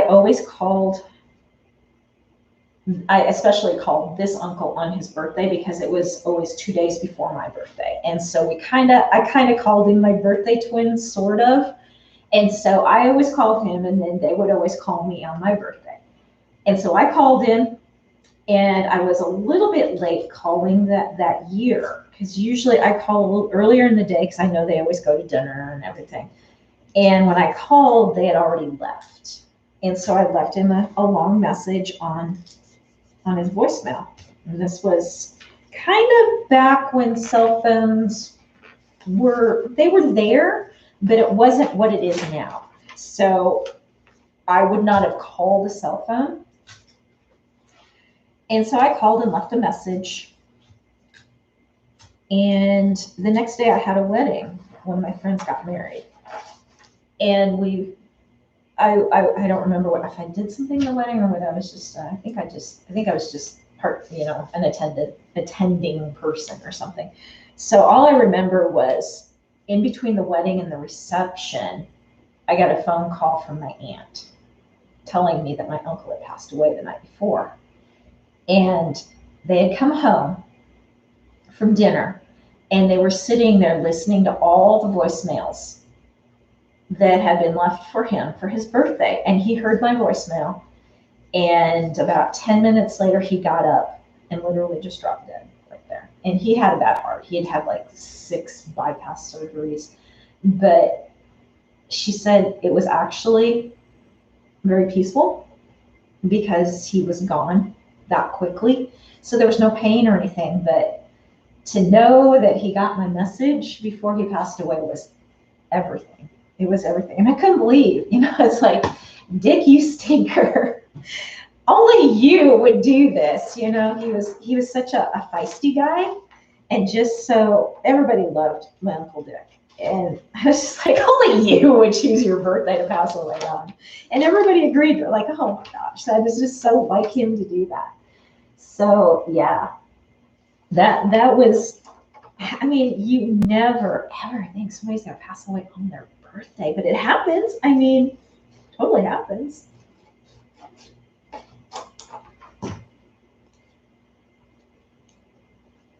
Yes, they do. They stream a lot. They have a lot of fun streaming their gaming.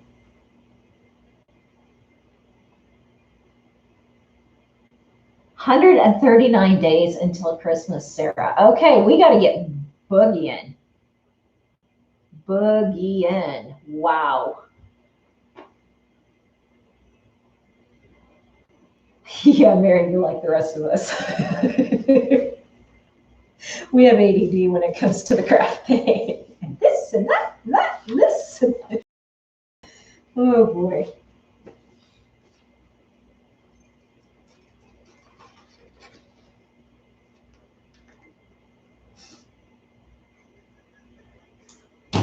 Here, I have to take that one.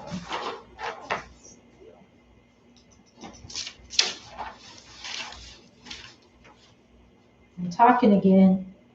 I'm not finishing what I'm doing. About messing me up, people.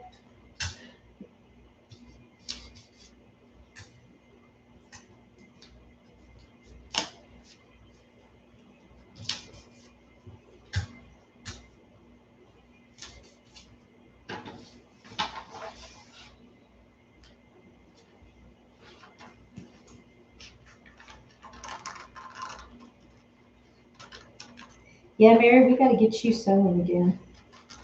You've got Christmas dresses to start making. 139 days, Sarah says.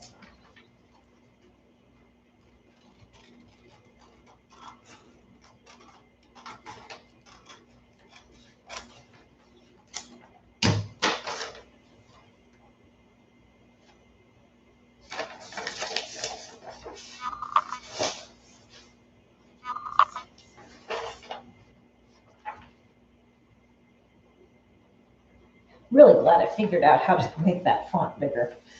Those of you that came in late, my cat laid on my computer this last week upstairs. It wasn't this little guy. And so it was really warm. It was sitting by me at my work computer, and I was watching some stuff. I don't remember what I was watching, but so the computer was warm, and she walked over and laid down on it.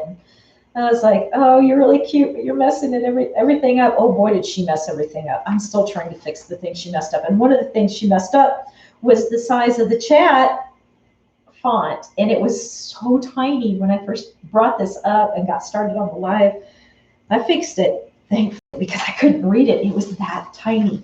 I mean, I literally would have had to have my nose almost to the computer to read it. It was so small. I would have never known that whatever she did would have did that to it. It's so funny.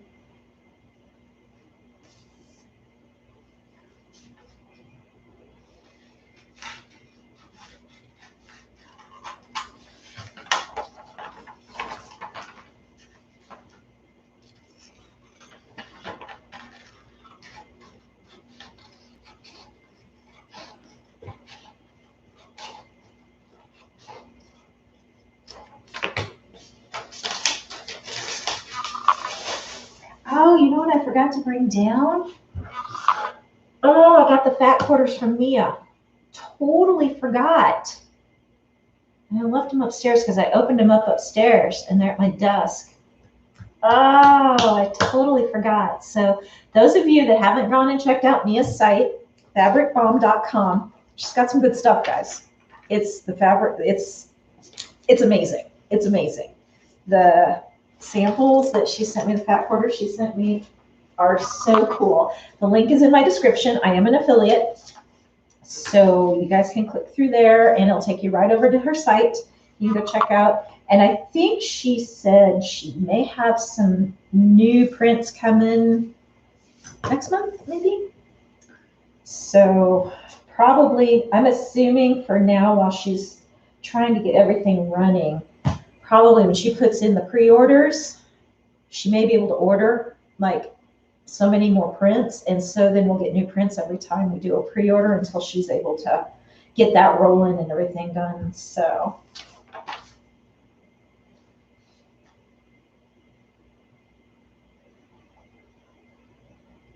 yeah.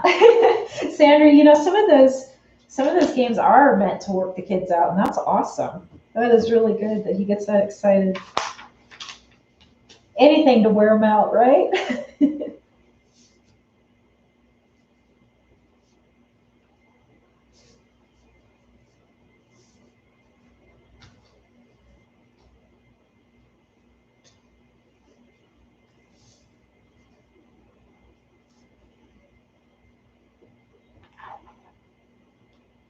Yes, it does, Donald. Christmas makes everybody happy, even the Grinches, and they don't want to admit it. The Grinches do not want to admit it.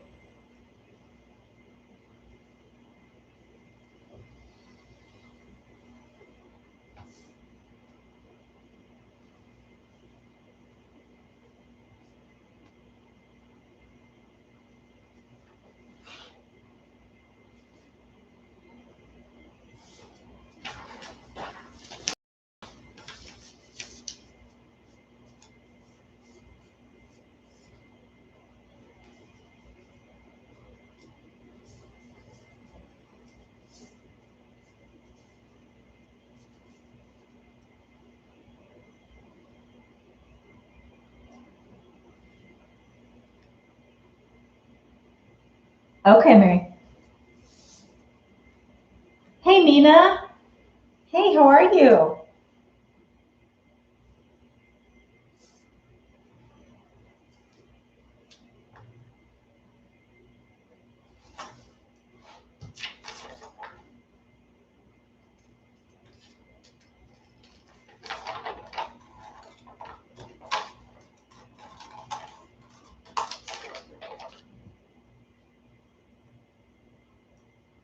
Okay, go feed your people, Danny. Thanks for coming by.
Okay, so a little more market thoughts as I'm thinking of stuff, guys.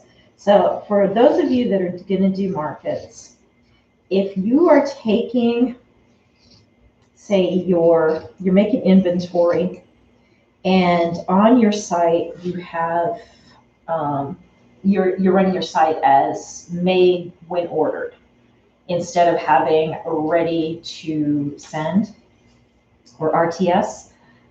Make sure that if you used up all your fabric and you've got it as a custom order on there, pay attention during the day at your market. If you're selling out of your sizes, go and pull that down off of your site, because I'm going to guarantee you that if you're out of your fabric and you don't have an RTS left from your market, you're going to sell something.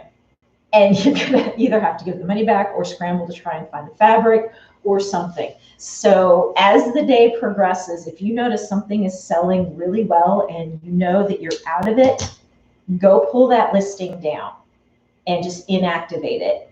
And then you can reevaluate later when you get home or whatever. I can guarantee you that's the way my luck runs, is I'll take something that hasn't been moving very well and I'll sell it all out of the market, and I forgot to pull it down off of my site, and I'll sell like 3 of them on my site that day for some weird reason.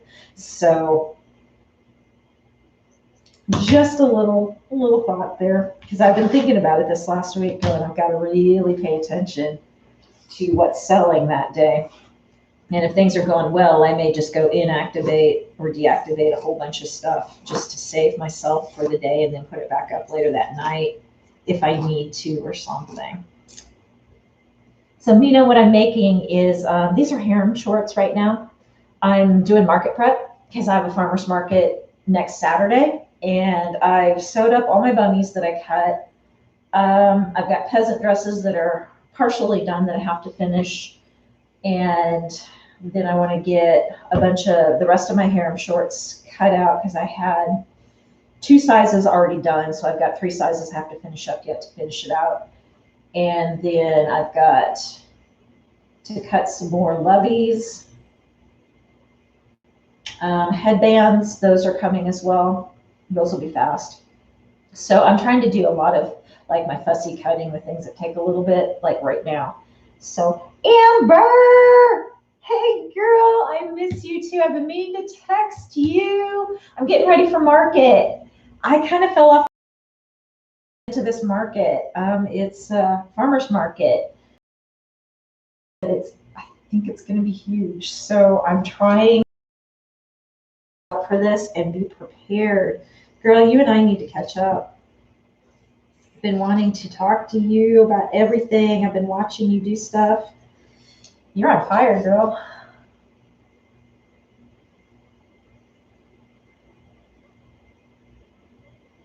Hey, Juana, I missed you coming in too. Sorry, girl.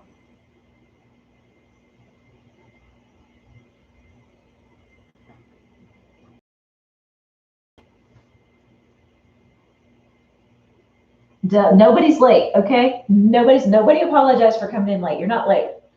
I'm kind of all over the board with when I'm coming on lately just because of, well, you know, things get crazy. As you're seeing, you know, I apply for a market and I get in a week later, and I think it ended up being a bigger market than I realized at the moment that I applied, which is fine. But I'm glad I realized it when I got in. So I've got lots to do.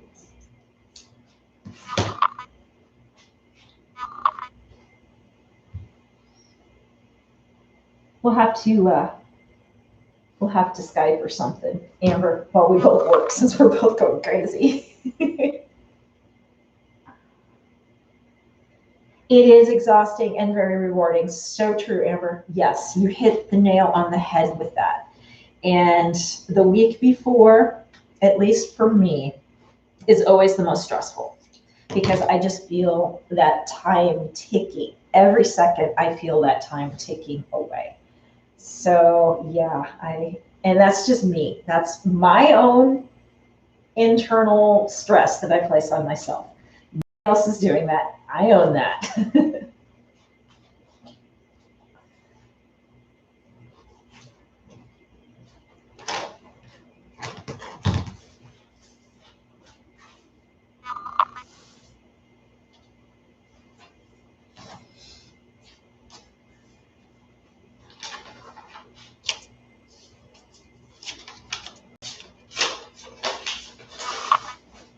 And I've taken more trash bags out this week. Oh my goodness, it's crazy. Crazy.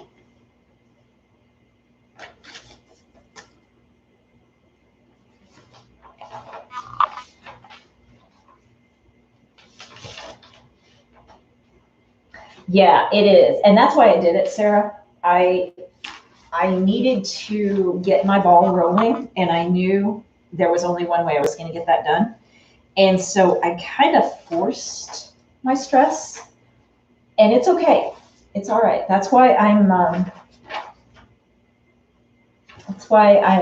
guess I'm a little calmer than I normally am, because well, for a lot of reasons, because I also know I've got next month and the month after and the month after. So this is not a one-time thing and I'm done for the rest of the year.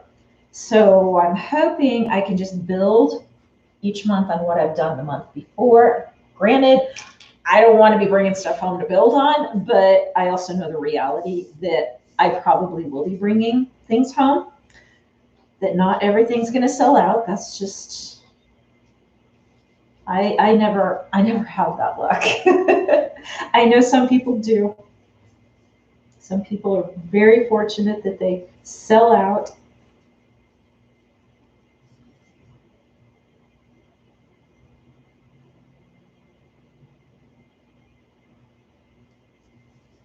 So this was my way of, I have an idea of where I want my shop at. And I don't necessarily mean it in terms of sales, but as in terms of inventory and style and items and things. I know where I want that. And the only way I'm going to get that there is by doing stuff like this to myself. So this creates my momentum that I have to get going. And then I also thought, if this really works out, there's my temporary pop-up shop once a month that I had as a goal for this year that I wanted to do, even though that was kind of, well, I'm not holding myself back. The pandemic was holding me back on that one. So now that this is here, this gives me the pop-up shop, and it actually could end up being the perfect environment. Because the place where I was thinking I really wanted to do the pop-up shop, I'm so not ready for that. Not yet. I'm working towards that. And I know where I want to go, and I know what I want to do, and that's going to be next year's goal. So, hey, Mary Beth. Oh, bye, Liz. Okay, eat some dinner for me too, Liz.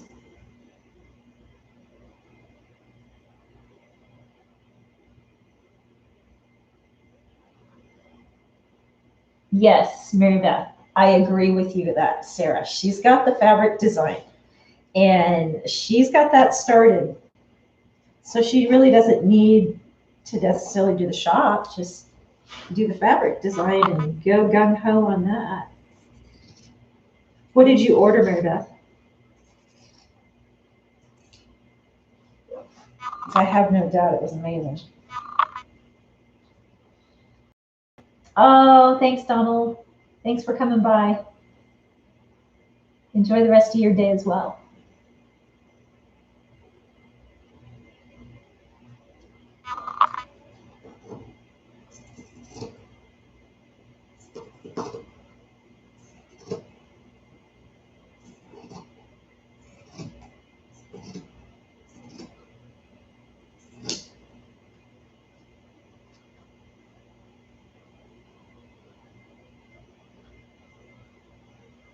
Yes, it is. Angela, so farmers markets down here aren't just necessarily food. Some of them are.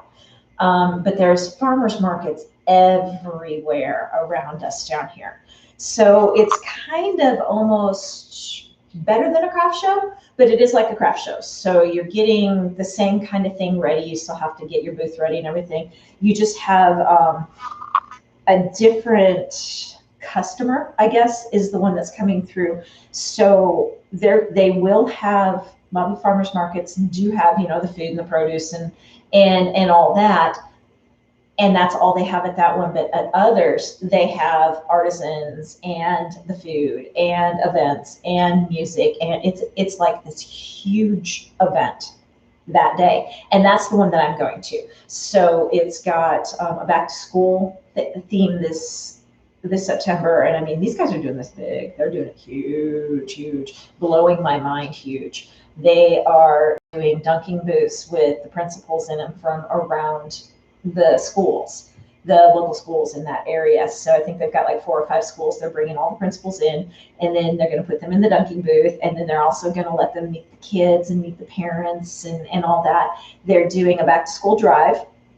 They have live music. They have games for the kids.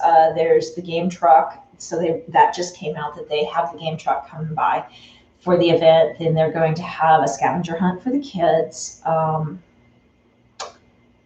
Oh my gosh, there's so much, so much. I can't even remember. There's 150 vendors, so I'm one of those 150 vendors. Man, I can't remember. I mean, it's only 5 hours. Everything they're doing is only 5 hours, so it's going to be like nuts. It's just going to be absolutely nuts.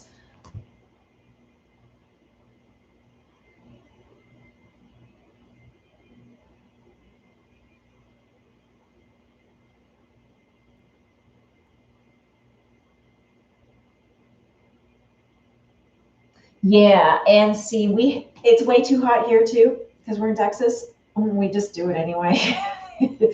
We don't wait.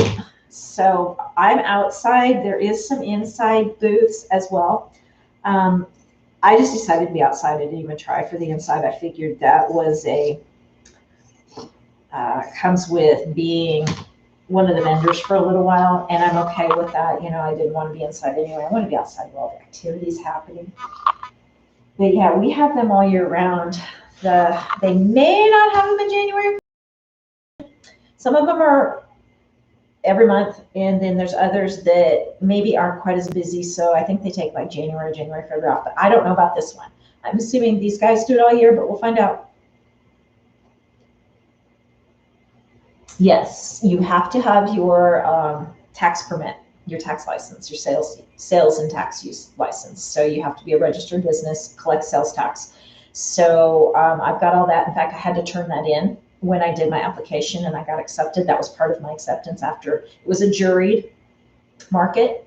So once they went through and decided, yes, I fit into what they wanted for their market, then my final acceptance was, I need a copy of your sales and use tax permit.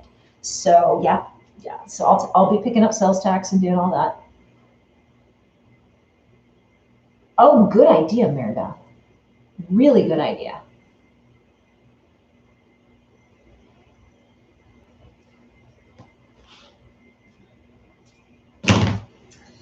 So yeah, just check.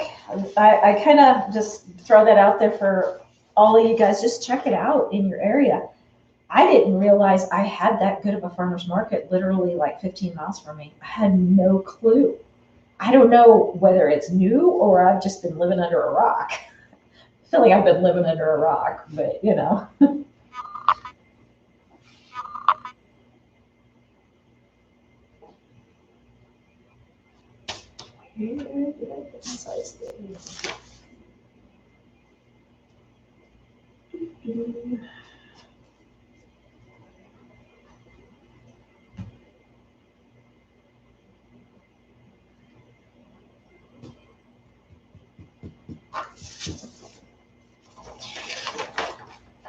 Yes, they do. Yes, they do, Angela. They are not going to miss out. That's for sure.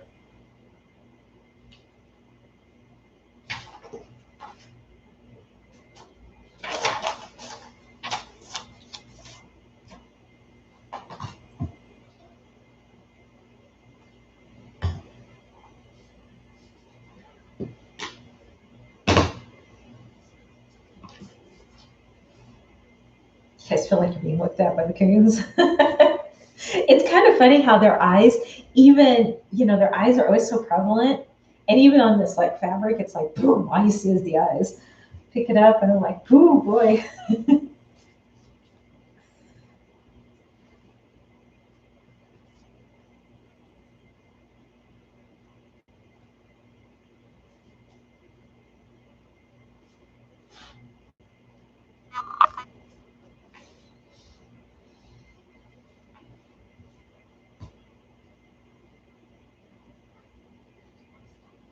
So those of you that are wondering, I'm not probably going to get my shoes done to take with me this time.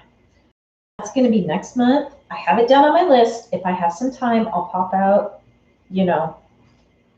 a quick run of a color or two and take it with, because I do have a couple of stray pairs in a size that I could finish the size run on. I was kind of bummed.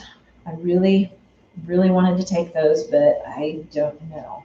We'll see as this week goes on whether that happens or not.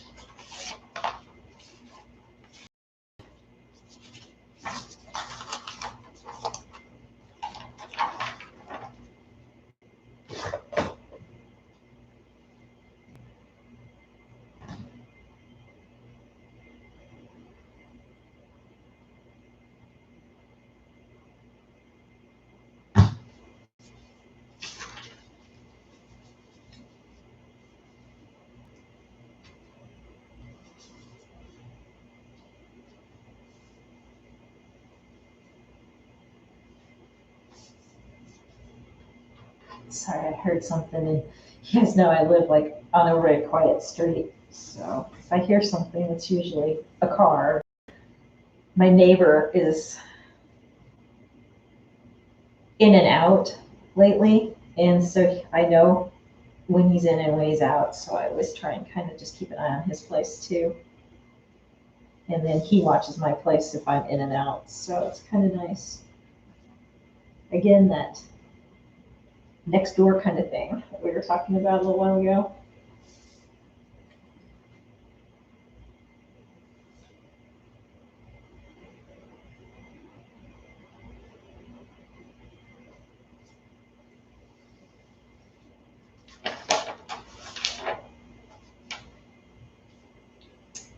Oh, it's raccoons. It's the raccoon face. Let me show you. Just do this piece. You can see it. You see that? The little coon. He's got the little bandit, the mask on his face. I know I've got the new camera angle, and I love that I finally figured that out, because this is exactly what I wanted, so I can move you guys like up and down my table if I'm going to work over there or whatever, and you still get a full view. But then if I have to show you something, it's like I have to run over there to the camera and hold it up to the camera. So that's the only bad thing.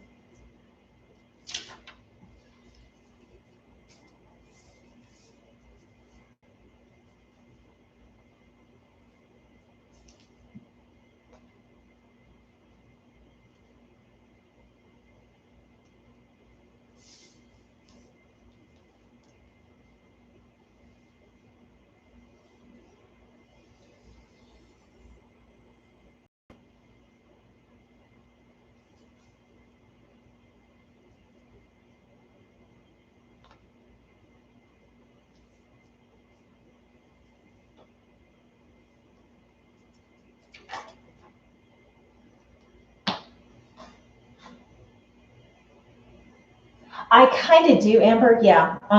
This right here is my canopy that just came in, because I've been wanting to buy a canopy for my deck anyway, and they require us to have a 10 by 10 canopy. So I have to get that set. I have to just literally just pull it out of the bag and set it up to make sure I totally know everything's cool, make sure nothing's broken. And it just came in the other day. So I've got to take care of that here in the next couple of days. And then I have to go over to my friends and pick up like all the tables that we used to use at when we did fiber festivals. So I got to get all that. I've got part of my display figured out in my head. I found, actually, this is kind of cool. I found this. I forgot I had this. And I was going to actually, this is from IKEA, and I bought this years ago. So I was going to do pictures. So I was going to hang pictures from this off of cables, and then it would be a clear frame, so they were just kind of hanging. I forgot I had this. So this is what my banner's going to go on. So I've got to make my banner, and that's kind of my real stressor right now is I got to get my banner made, and I'm going to hang it from this, and then she's got S hooks that I'm going to hang from the top of the canopy. The canopy that I bought, they showed in the advertisement they had like two guys hanging from the structure. So I figure I'm good. This is going to hold this really well. So I'll have an S hook, real big S hook on each side, and then my canopy or my banner will hang from that. And then I've got tables. I've got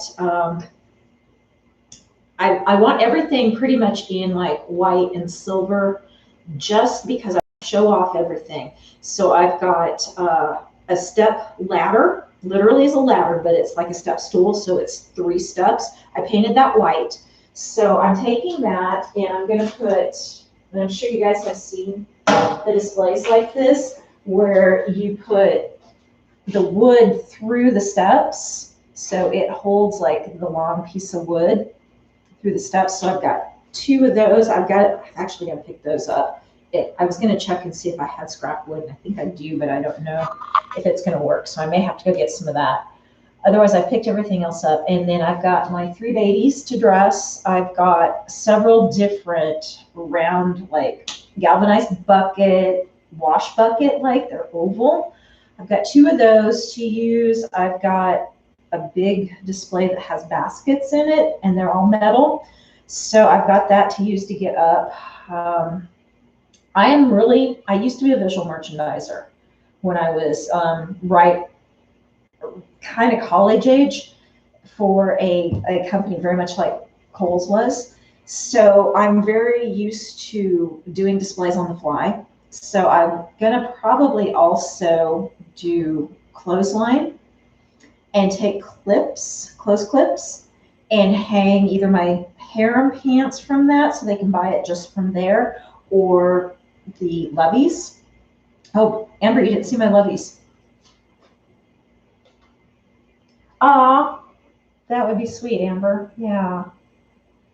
Yeah, I know. And this is going to be not a thing I do for forever. This is just a for now. It's just to get me going. But sublimation printer, Amber, and I started playing with it. So I'm just messing with bunnies or with levies for now, just to kind of get a feel for it. And it's got the mean.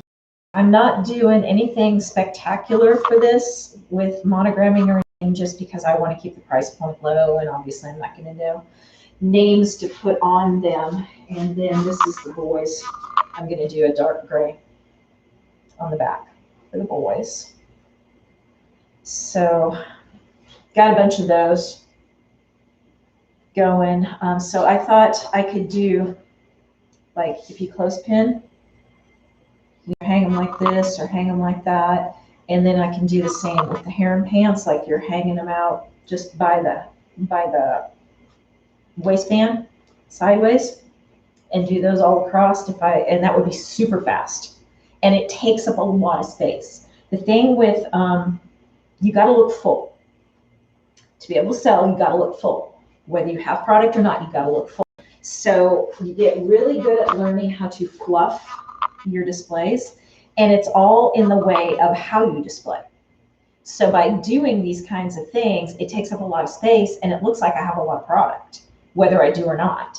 And I can keep it really clean looking if I have a lot of product. By as it sells, I put more up. Otherwise, as it sells, you get other things and put up. So you pull from your table up so that it always looks full up here at your eye level. And that is what draws people in. You've got to have lots of fullness. And if you don't have product, then you have to figure out how to visually make it look full. I always got the challenge when that was my job, is they would send me out to these small wing walls. And I would have more product than I knew what to do with the wing wall.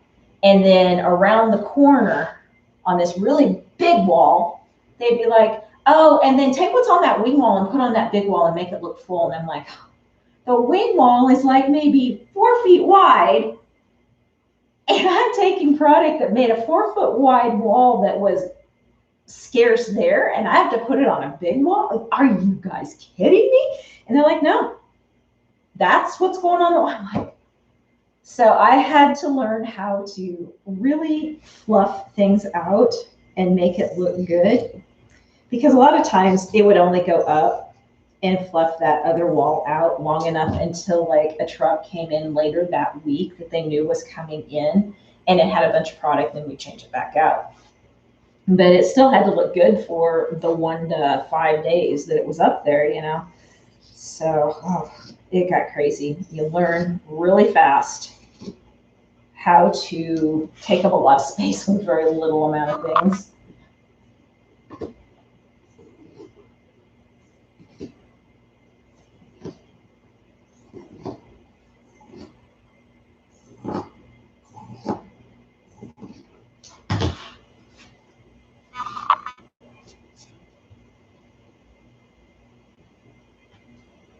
So yeah, I'm working all week too in my head. As I get things finished,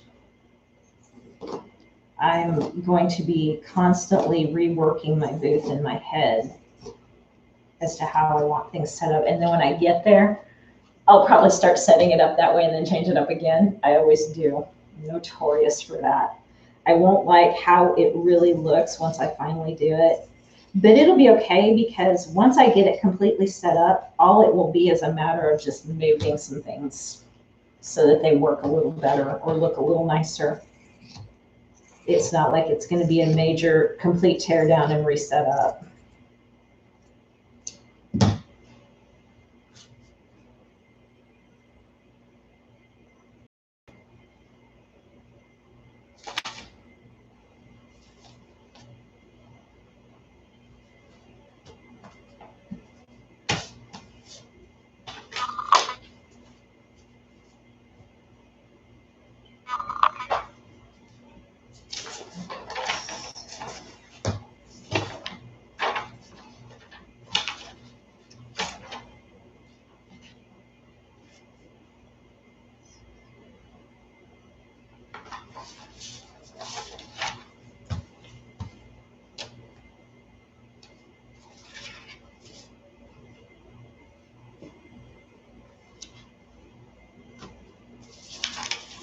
What are you working on tonight, Amber?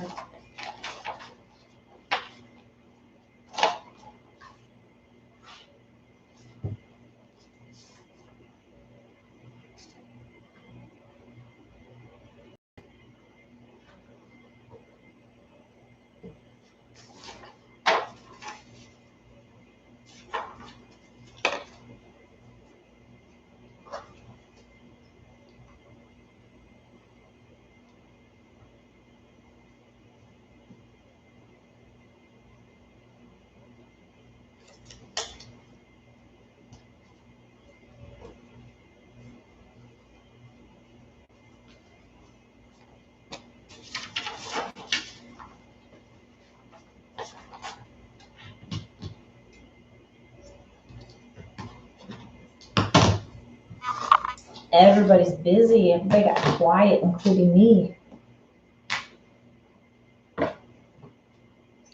My head took off. I was in the booth designing in my head again. Sorry, guys.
Oh, is that to go with that sled, Sarah? That sled was really cute. You did a really good job on that sled.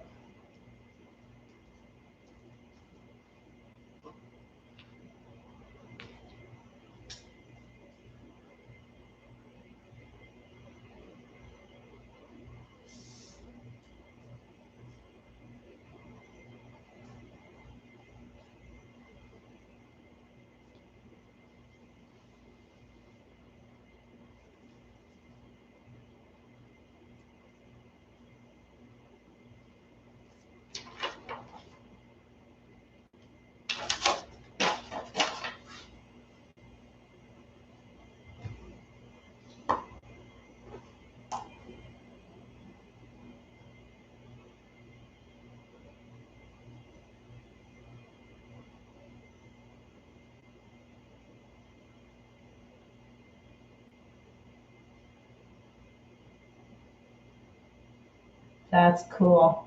Sarah, that's really cool. You're doing a good job. Really like that. I like where you're going with that.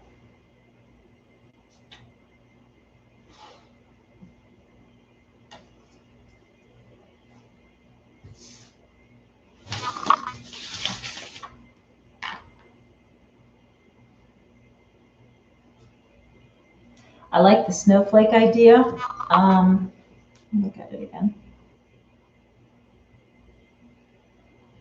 How about a snowman? Try a snowman. Maybe an ice skate?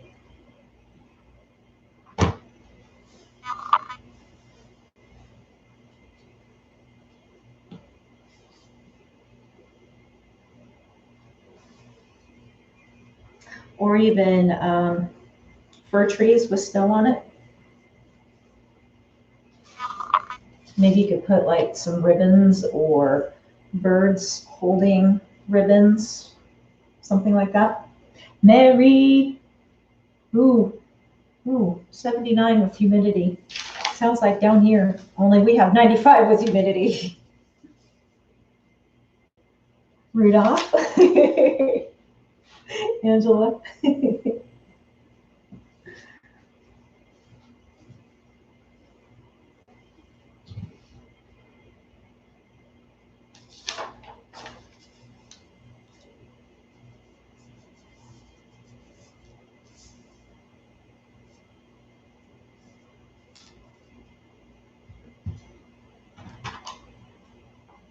Snowflakes, yes.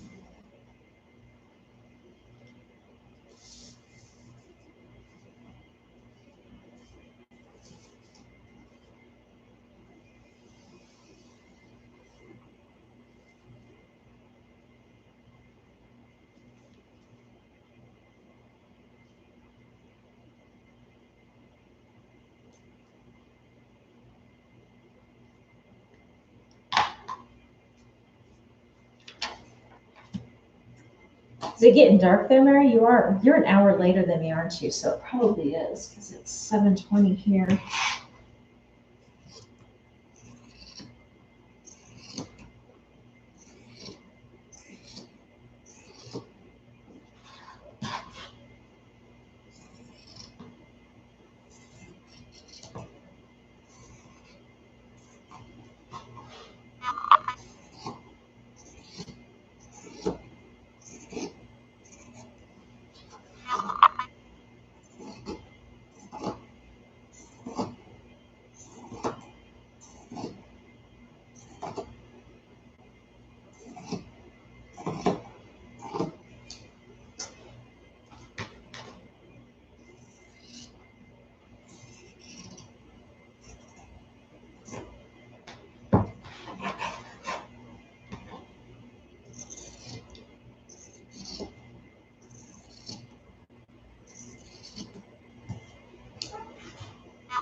Yeah, Mary, I'm skater bait all the time. I swear, they love to follow me around in a cloud.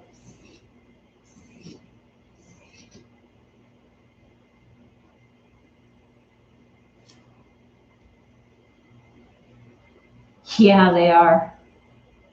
they get, we never used to have like really huge mosquitoes back home. And then a couple of years before I moved down here, all of a sudden we started getting like those ones that Minnesota says is their state bird. I mean, we got the big ones. And I don't know whether they just like somebody brought them home with them once accidentally in their car and they just started populating or what happened. Man, those things were huge. And they'd leave a welt for months.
Oh, I hate those too, Angela. Yeah, because we've got some here that are just really tiny. And yeah, I agree. I look down and I'm like, I can't even feel you.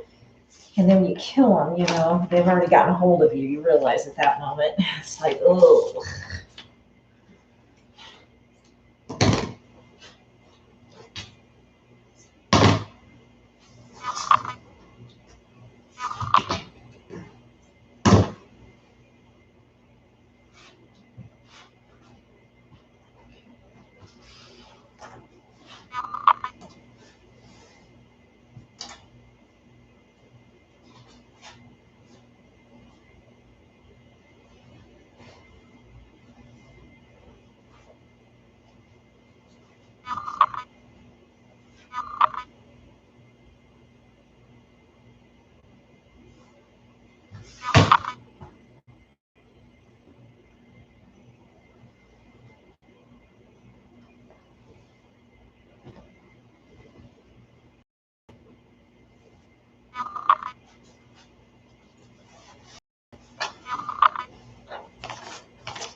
And I have all you guys working now.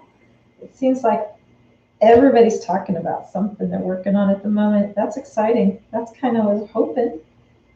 I know, Mary, you just got eaten by mosquitoes, so you're probably busy scratching.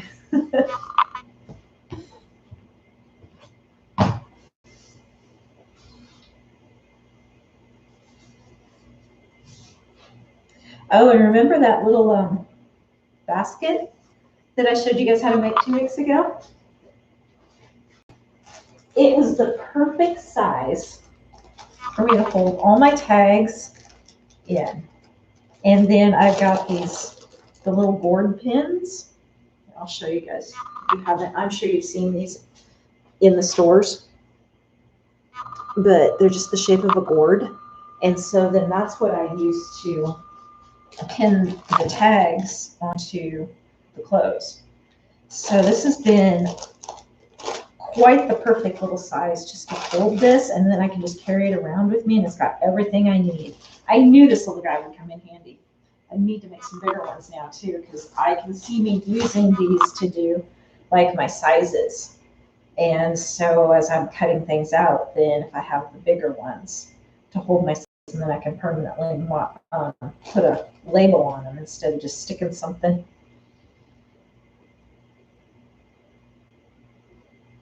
Yeah, that helps so much, Angela. Absolutely, I love those. I've got a bunch of them that I use too.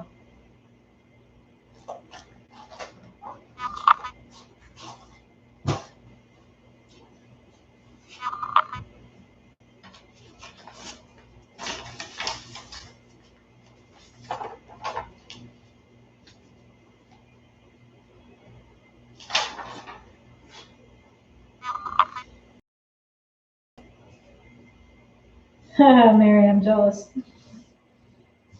My days of relaxing on the couch are pretty far away right now.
It just depends, Angela. This stuff is not, this knit is not being very nice to me. So I can't use my rotary cutter. It takes me longer because it wants to move. So I have to trace this and then cut it out with a pair of scissors. And it's just this fabric. All of this knit fabric I've got is not being nice to me at all. So unfortunately, I'm stuck with plan B for right now. And I think it's just because I have such long runs that I have to do, and they're not completely straight, and so I can't lay a ruler on them and run down the ruler. I can in certain areas, but by the time I do that, I switch back and forth. It's cost me time too. So this is my way of making it work. Do I normally do it that way? No, I don't. But this fabric just wants to constantly shift on me.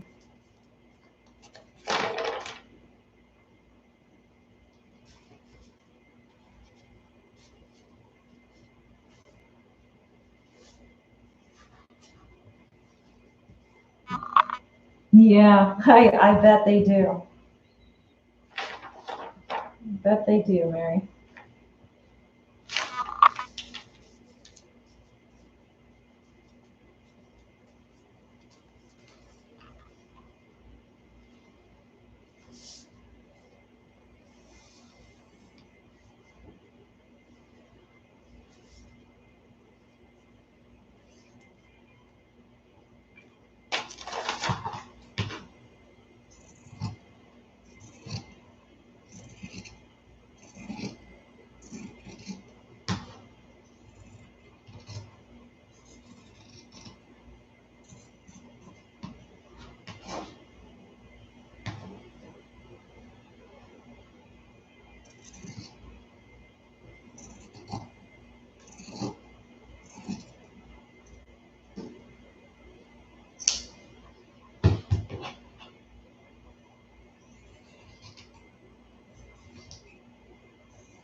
Glory.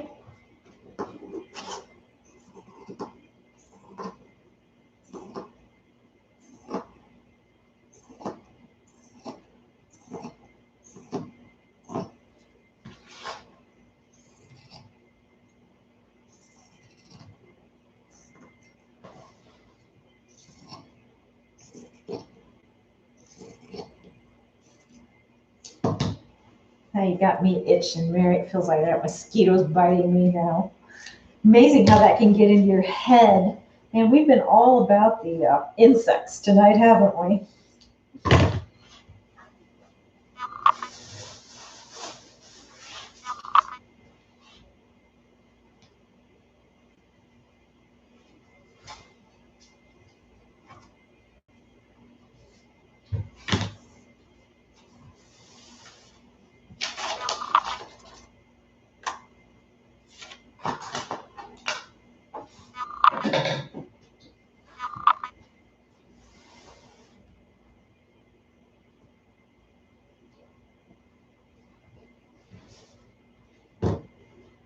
You are not sorry, Mary. You are not sorry. You're laughing.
I so want to do one of those videos that everybody does where they sit and have like a full work day and then they speed it up. And then all you hear in the background when they're talking is because it's sped up so fast. I so want to do one of those one of these days. I think it would be so fun to just, for me, if nothing else, to put it together and watch it just like, oh my gosh, that was like 10 hours worth of filming and it's now condensed down into like half an hour, you know?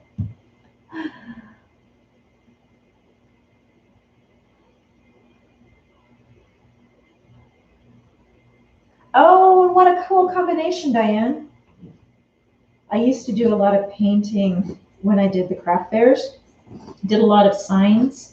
And so I had a lot of hand painted signs that I always did. That was before like the vinyl cutters and all that was the thing. I used to make, oh my gosh, this used to, remember when Patriotic was huge, just huge. It's still big, but it was like really, and I would make signs for like out on the side of your house. And those signs would be like, 5 feet tall by 3-4 feet wide, and they were heavy. Oh my gosh, they were so heavy. But I was doing like abstract versions of the flag with the stars and stuff like that. Those were so much fun to make. Oh, I loved it. But carrying those into the craft show was not so fun because they were heavy. Oh my goodness. But they would sell. Everybody loved them. And I would do them so fast that I really didn't have a whole lot of time in them. So yeah, all I really wanted out of it was, my materials plus a little extra. So it was a lot of fun. I was enjoying it.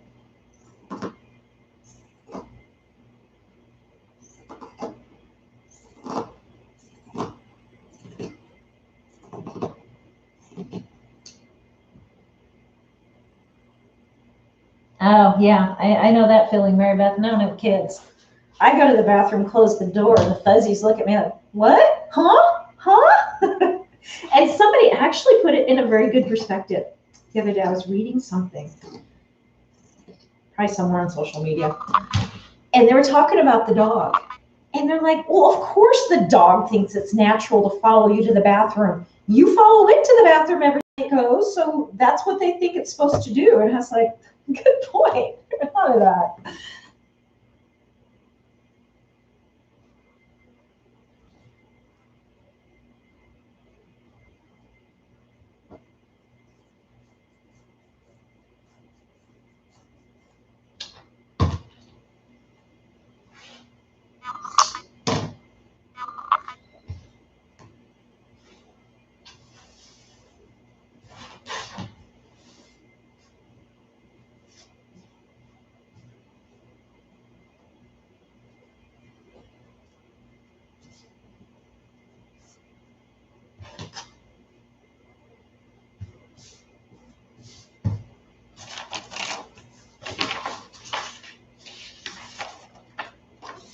Oh, that's the worst, Sarah, is when you get the bruises to go with it. It's like you just get them healed and then you get more. Yeah, I got bruises from the cats walking across me. Every now and then I'll stop and you get that one pressure point. All their weight. And I'm like, ah, and by the time you get them off, it's like, and there's the bruise.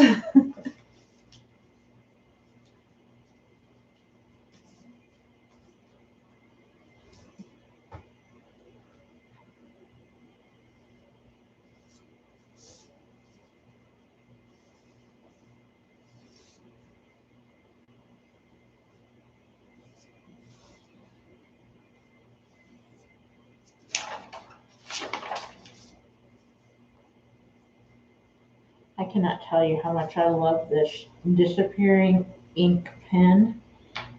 The disappearing ink that disappears either with air or water. I love this thing. I never thought I would use it as much as I do.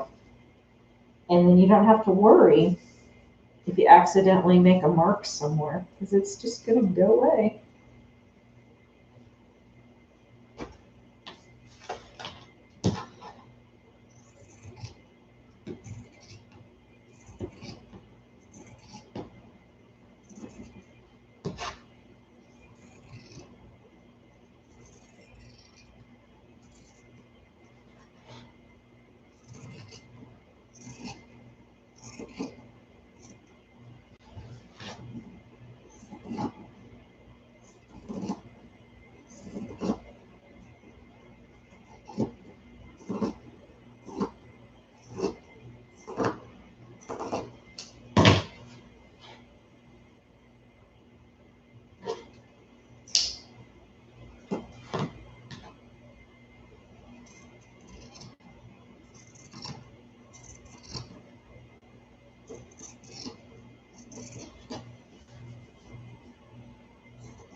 It is, I don't know if it has a brand, Sandy. Let me look. It's called Air and Water Soluble Ink. Disappearing ink, and there's no brand on it, but it's white with a purple cap. I think I got it at Joann's, and I didn't realize that there was an air disappearing one, and so I bought it and tried it, and it is. You've got 24 hours. So it says about 24 hours, and they're not kidding, because I checked it one day after I did it, probably a little more than 24 hours. It was gone. It was completely gone. And with it being purple, then it's dark. so you can see it, because I get it like on my paper and stuff, and it'll go away off of the paper patterns too.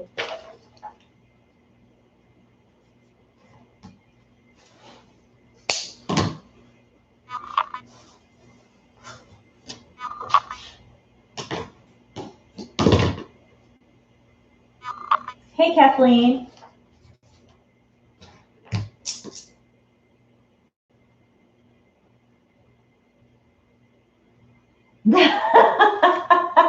Very bad.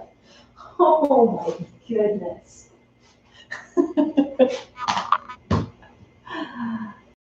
Yeah, I didn't think about Amazon. Maybe they do have it, Sandy. I didn't even think to look there.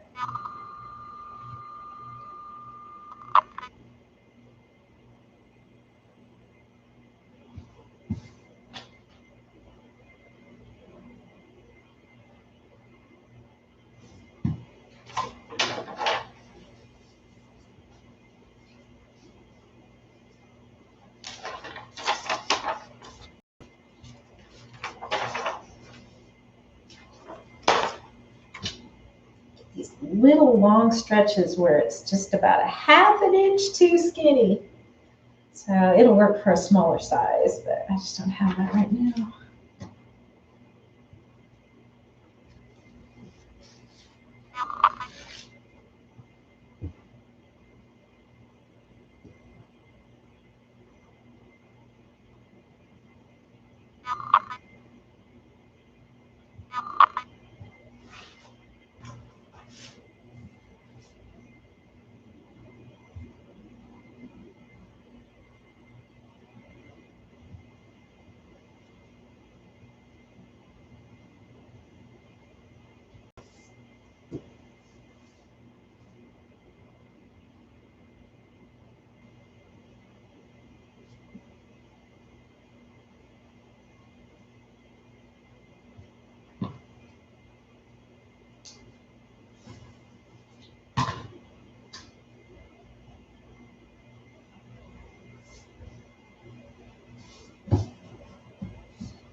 Just found a spot on my fabric.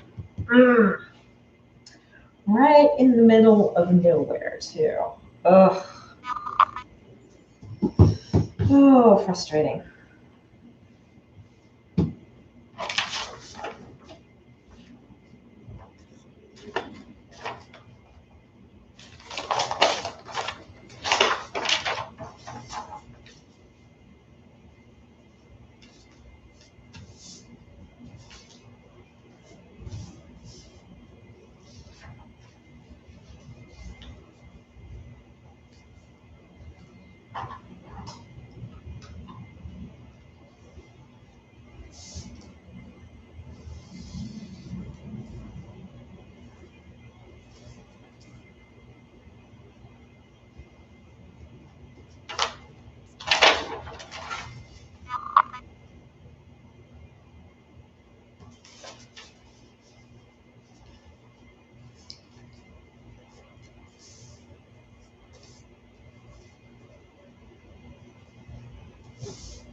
Hey, Kathleen. Market prep.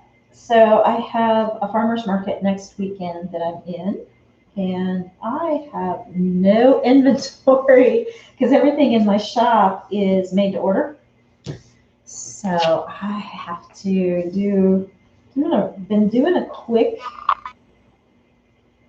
uh, sew on a whole bunch of stuff, and it's going to be an ongoing thing for me since this isn't a one-time thing on the market. It's a monthly thing that I decided I would do for at least the rest of this year.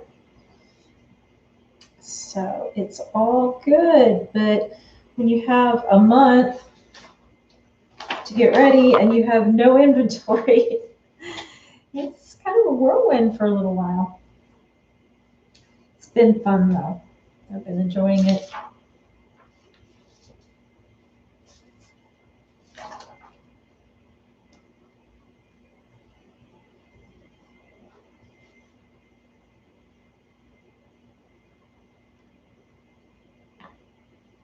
Oh yeah, there you go, Angela. You just probably haven't offered whatever it is that speaks to her.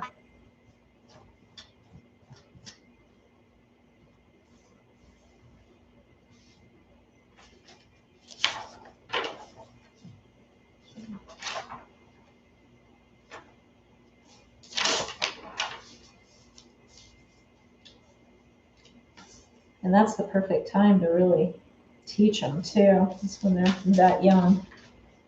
I know I don't like cutting either, but it's got to be done.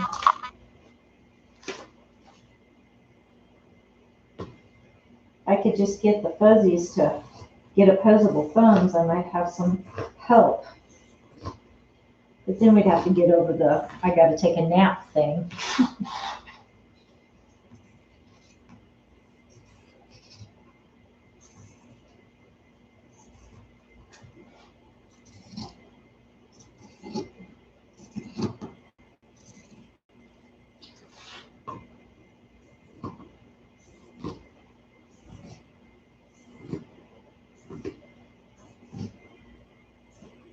I really wish that this stuff wasn't such a booger of fabric.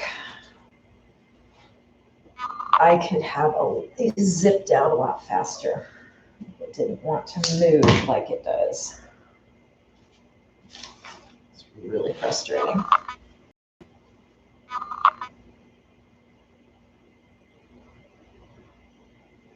Yeah, I'm excited, Kathleen, to get a market. I've been wanting to do one for a while, so I'm pretty thrilled.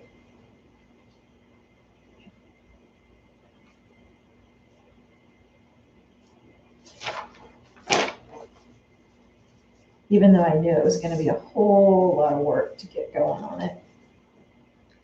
Felt good though. I love the feel of the momentum.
That would probably be a good market to do, Kathleen. Yeah, I would think your Christmas market up there at the vineyard. Oh my goodness.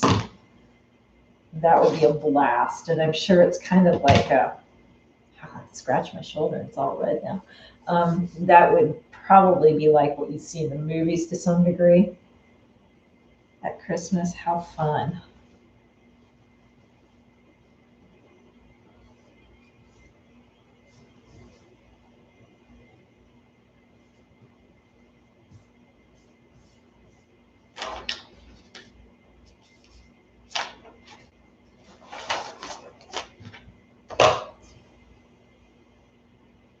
You know, Angela, I'm kind of, this stuff is all from Joann's for now. I know where I want to go. Fabric wise, there's several places I can get it from. So that I haven't decided yet. But I eventually want to get, I'm in love with a little bit of a heavier knit. This stuff is just a little bit thinner than what I enjoy working with. And so that's why I'm messing with it a lot, because it's kind of making me crazy. So for now, Joann's, fabric.com,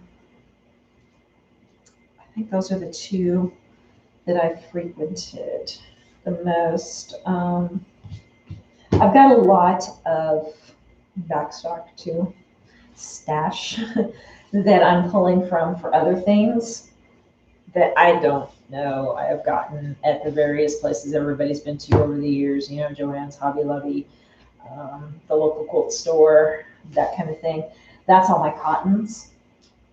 So yeah, once I get through this series of knits, I just loved the fabrics, the prints. They were so cute. And I knew they were going to drive me crazy when I bought them because of the type of how thin it was, but I couldn't do it. They were so cute. I had to have them. Okay, Diane, you have a good evening. Thanks. Have a good week too. Oh, thanks, Kathleen. Yeah, I hope that I've given you guys some thoughts, some things to help you out a little bit. But yeah, Saturday, were you on, Kathleen? Saturday, I'm going to try and do a live on Instagram from the market. And then that way, if you guys see anything that you want to ask questions about, whether it be on the live or on the next time that we do a YouTube live, kind of if you have questions about the market and that kind of stuff.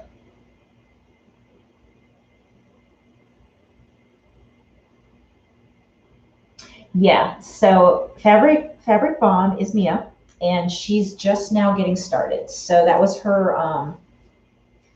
pre-order. So yeah, that'll be a little bit. Her fabric's going to be amazing though. So I'm sure she will be one of my sources. And I am an affiliate for her. And then Spoonflower is another place I've been looking. Absolutely. I've got some ideas too that I'm rolling around in my head, and I'm not sure if they're going to work out or not. So I'm not going to talk about them yet. So yeah, I've got a lot of directions I'm looking at the moment. And it's all because I want a little heavier weight of the knit. I want to be able to use my rotary cutter and not have to do it this way, because this really is just taking too long. And I'm living through it just because I know it's just this time, and I'm not going to have to deal with it in the future.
Hey, Elia.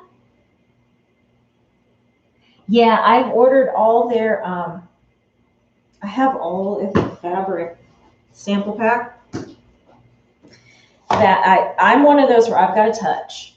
And I know their spoon flower I'm talking about, I know that their fabric tends to run a little bit lighter weight than what it kind of makes you think it is ounce wise. So I'm not 100% sure I agree with their ounce weight on stuff, but that's why I thought, oh, I'll just get the sample pack and then at least I know what I'm ordering if I order from them. So yeah, I love their fabrics though, I really do.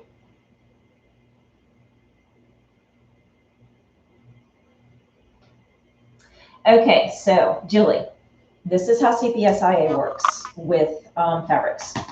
100% cotton, exempt, exempt, exempt. Fabrics, for the most part, so long as they don't have like really flame retardant stuff put on the outside of them, that kind of stuff. But if you're just dealing with cottons and polyesters, your minkies, all that, exempt. Everything's exempt. So you don't have to worry about it. It's when you start getting some of the like specialty foils that they do and things like that, that's where I get a little, not gonna use that. So yeah, you just have to know that if you don't want to deal with knowing all the rules and everything, then yeah, then rethink twice about if you want to do kids stuff because it applies to ages 12 and under. And yeah, I went through, for those of you that didn't hear the story, when CPSIA first came out was right when I had just started Scandeez. This was, I had been going for probably about a year. So it was about 2008-ish in that time is when this law first came in, started. Let me back that up. When this law first almost got passed in the middle of the night without anybody knowing about it. And so we found out through Etsy, somebody found out something somewhere, I don't know. However, this got found out. And it blew up on Etsy literally overnight because it was going to take all of our businesses away from us because of the way the law was written at that time that was going to be passed. It was basically written for very large manufacturers. And every small business was going to have to go out of business, literally, because of the testing laws that they were going to impose on us. So they were going to supposedly pass this with another bill in the middle of the night. Well, it got blown up all over the media. And so they rethought what they were doing. And then I didn't see what that was. I knew that was going to happen. So they're like, okay, we're going to talk about this some more. So then the following year, when it came up again to pass, we'd already, Etsy, as in we, all of the small businesses on Etsy were starting to band together. And we put a lot of pressure on the White House, basically, on Capitol Hill. And we actually had a lawyer step up to donate his time to represent all of us because he read the law and realized just how unfair and stupid the way the law was written first time around was going to be, and just how detrimental and devastating it was going to be to the economy because it was going to kill all small business that had a kids thing. So we put pressure on them and they backed down for a year. And then they rewrote the law just a little bit. Well, we had the pressure going. And this kept going on for like 4 years. They couldn't pass the law because we kept pressuring them, and it got bigger and bigger and bigger. And people literally went to Capitol Hill and protested. It was crazy, the magnitude and the momentum this got. And we got them to back down on everything that would have put small businesses out of business, and got them to exempt a lot of the fabrics because it's crazy. The way the law was written at the beginning, and you already know about the testing stuff, so I'm not going there. But yeah, at the beginning, everything was going to have to be tested. Everything, every little thing was going to have to be tested. And when you replaced that one thing you ran out of, then you had to retest again. So that's kind of where this was going. You know, it was going to end up being $750 to $1,000 to have like my mummies tested. And then when I changed the thread, I would have to go and send them, have them tested again at another $750 to $1,000. So that's how crazy this law was. So we got them to exempt like cottons and polyesters and things like that, because the way they were originally having this thing written to make us believe that I take this and I add thread, and because my sewing machine has a metal needle that puts it through there, I have to go have this tested because it might have lead in it. And we're like, really? Really?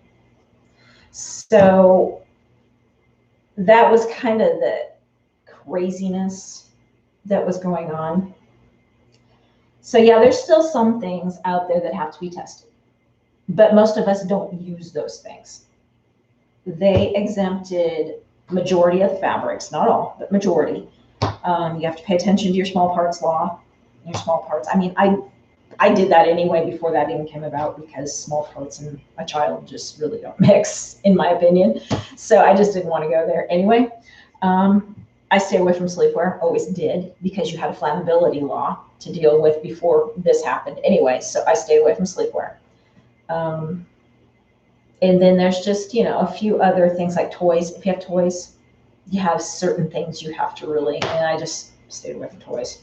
I don't do toys anyway, but those that do toys know the laws, and they know what they can and can't do, and it works for them. So you just adapt a little bit. But yeah, I was very stressed for several years, because that was my only income at the time, was that business, because I was unemployed. And that was during the recession that we had all this going on. And so a whole lot of us were unemployed, and that was our only money we had coming in, was our business. And I'm sitting there going, and they're going to go take this away from all of us and ruin the economy even worse than it's already ruined. And they tried to pass this in the middle of the night, guys, with another bill. They slid it underneath this really thick bill. I mean, we heard all about how this happened. They literally were trying to do this without anybody knowing. And it was because of all the crap that was coming from China. So yeah, we fought, and we fought hard. I wrote letters. I called my senator. I mean, I was one of them fighting for you guys. And it was a lot of stress. A lot of stress. So what we have now is nothing to be scared of. All you do is make sure you go and you register where you're supposed to and get your small business number, and then you re-register every year. It's a matter of answering 3 questions every year, and the 3 questions are not hard. You know, have you produced $1 million worth of one thing, or 700, I don't remember, 500,000, 750,000, 2,000, I don't know, of an item. I mean, it's a lot. It makes you become a major manufacturer, a lot. So for the way that we produce, those 3 rules that you're answering to get your number re-upped every year don't really apply to us. It applies to big manufacturing. So don't be afraid of registering. There's nothing there. It's just a part of the process of them keeping track of who's doing kids' clothes and kids' stuff and that kind of thing. I've been registered since 2009, I believe, whenever we first had to register. When that very first year, I've been registered since then. And I re-up it every year. And if you forget January 1, it's not a big deal. I forget. There's been years I've forgotten, and then along about end of February, I'm like, oh, I forgot to do that. So then I would go, and I go on the site, and I still answer it. And they send me my number again. It's not a big deal. You know, try and remember to do it. I always try and remember to do it over Christmas vacation. And then that way I've got my number for the next year. I've never had to use my number. but I've got it in case I have to produce a certificate. And the certificates are out there if you ever have to do them. They're not hard. I mean, they used to be. Things used to be really hard because we could never get any kind of testing certificates or anything from any manufacturer because at the beginning, they didn't care. They're like, well, fine. I'm not going to test and I'm not selling for kids stuff. So big deal. Now, that was a big deal when I was doing my leather mocks because I had to have the leather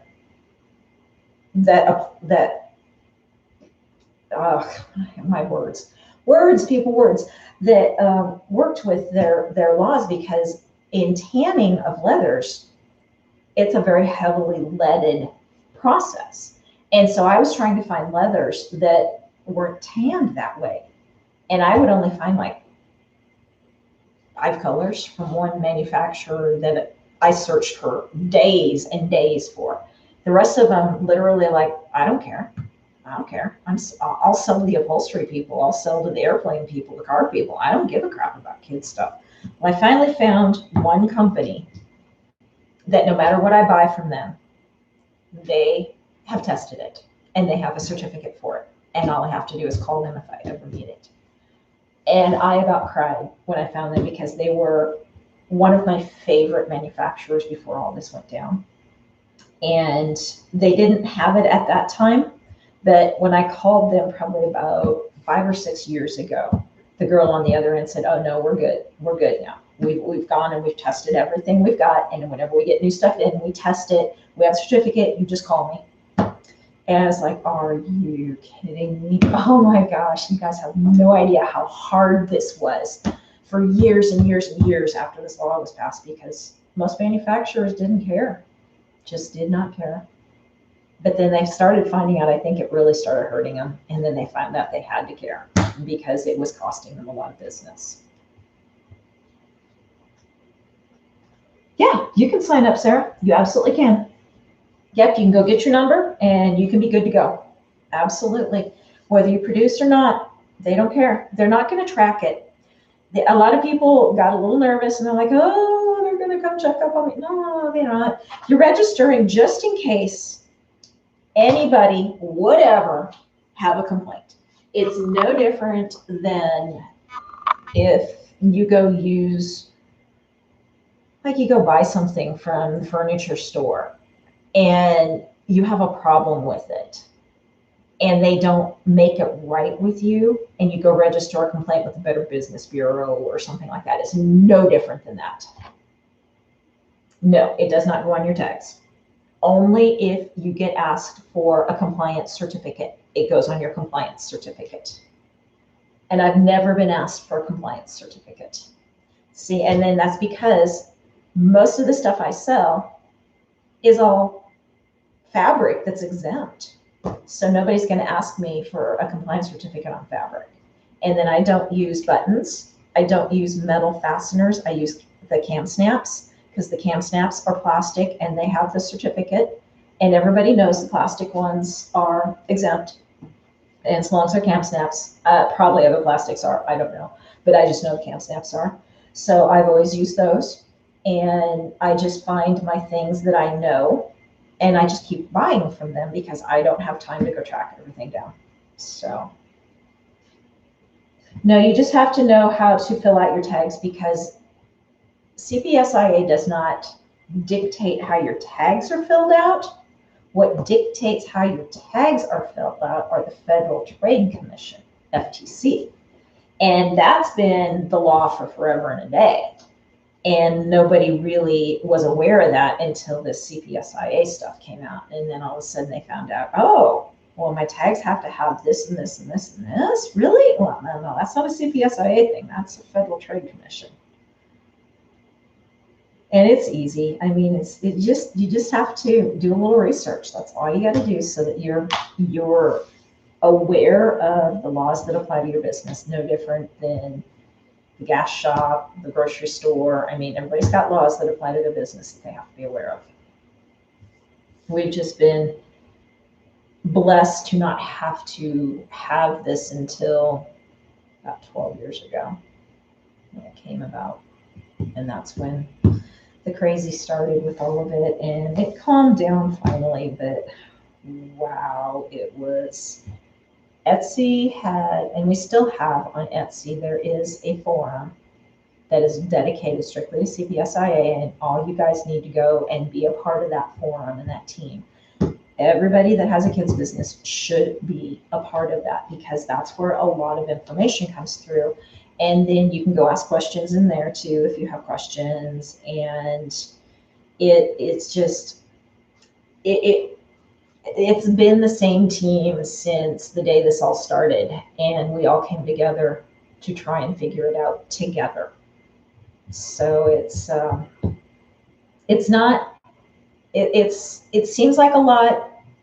It's not as bad as it used to be. It's about 25% of what it used to be when it first came out. And that's all we did all day long was research, research, research, talk, research, talk, research, talk.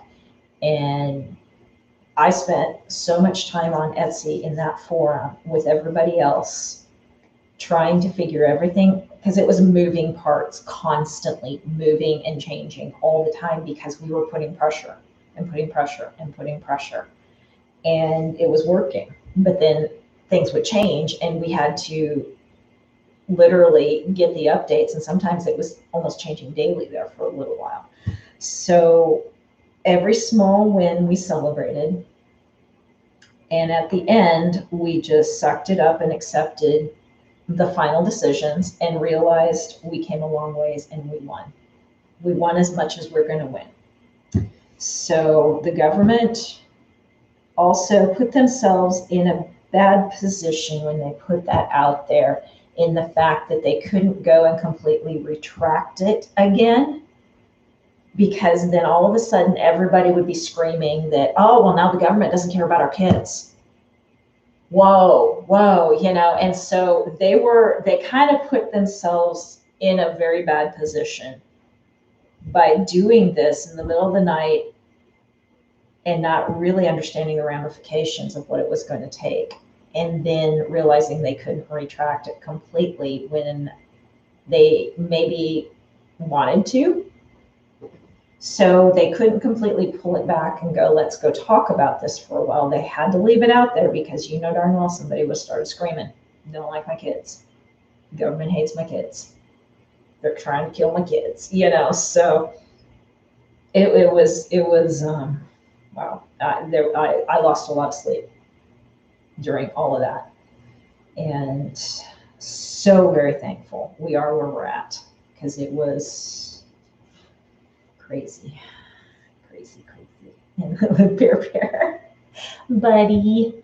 Yeah, you can't come over here. All right, he's starting to get moving, and I know Ember has been upstairs for 3 hours now, and she's probably going, yo, Mom, don't forget about the dog. Oh, and then the kitty. Oh, that's Chloe. She's my baby. So I suppose I probably better wrap this up and let you guys go and go take care of. Looks like Chloe wants some dinner. She's growing like a weed, so she's hungry. So anyway, guys, we will definitely probably talk, even if it's just for a few minutes, on Saturday. I will try and get on Instagram real quick and do a couple of lives from the marketplace, and I may even do a couple of YouTube shorts and put those up as well. Those may not hit, though, until later if I can't get them to upload where I'm at. I don't know what my cell service is going to be like over there. So say all your good prayers for me that I have good cell service, because that's my payment system, too. We've got to use wireless for the payment system. So that's always, I'm sure they've got it figured out. I hope so. I know craft shows have been rather challenging, and we sometimes have really bad cell service. So it gets interesting. But I'm going to be working like crazy here, guys. So send me good vibes all week, and we will definitely check in with you guys next weekend some way, if Sunday night probably. But if I'm absolutely exhausted, I will let you guys know. And I will talk to you guys throughout the week, I'm sure. Discord and places like that, Instagram. whatever. But thanks for hanging out with me tonight, guys, while I worked for a while. And I'll talk to you guys all real soon. Love you. We'll see you. Bye.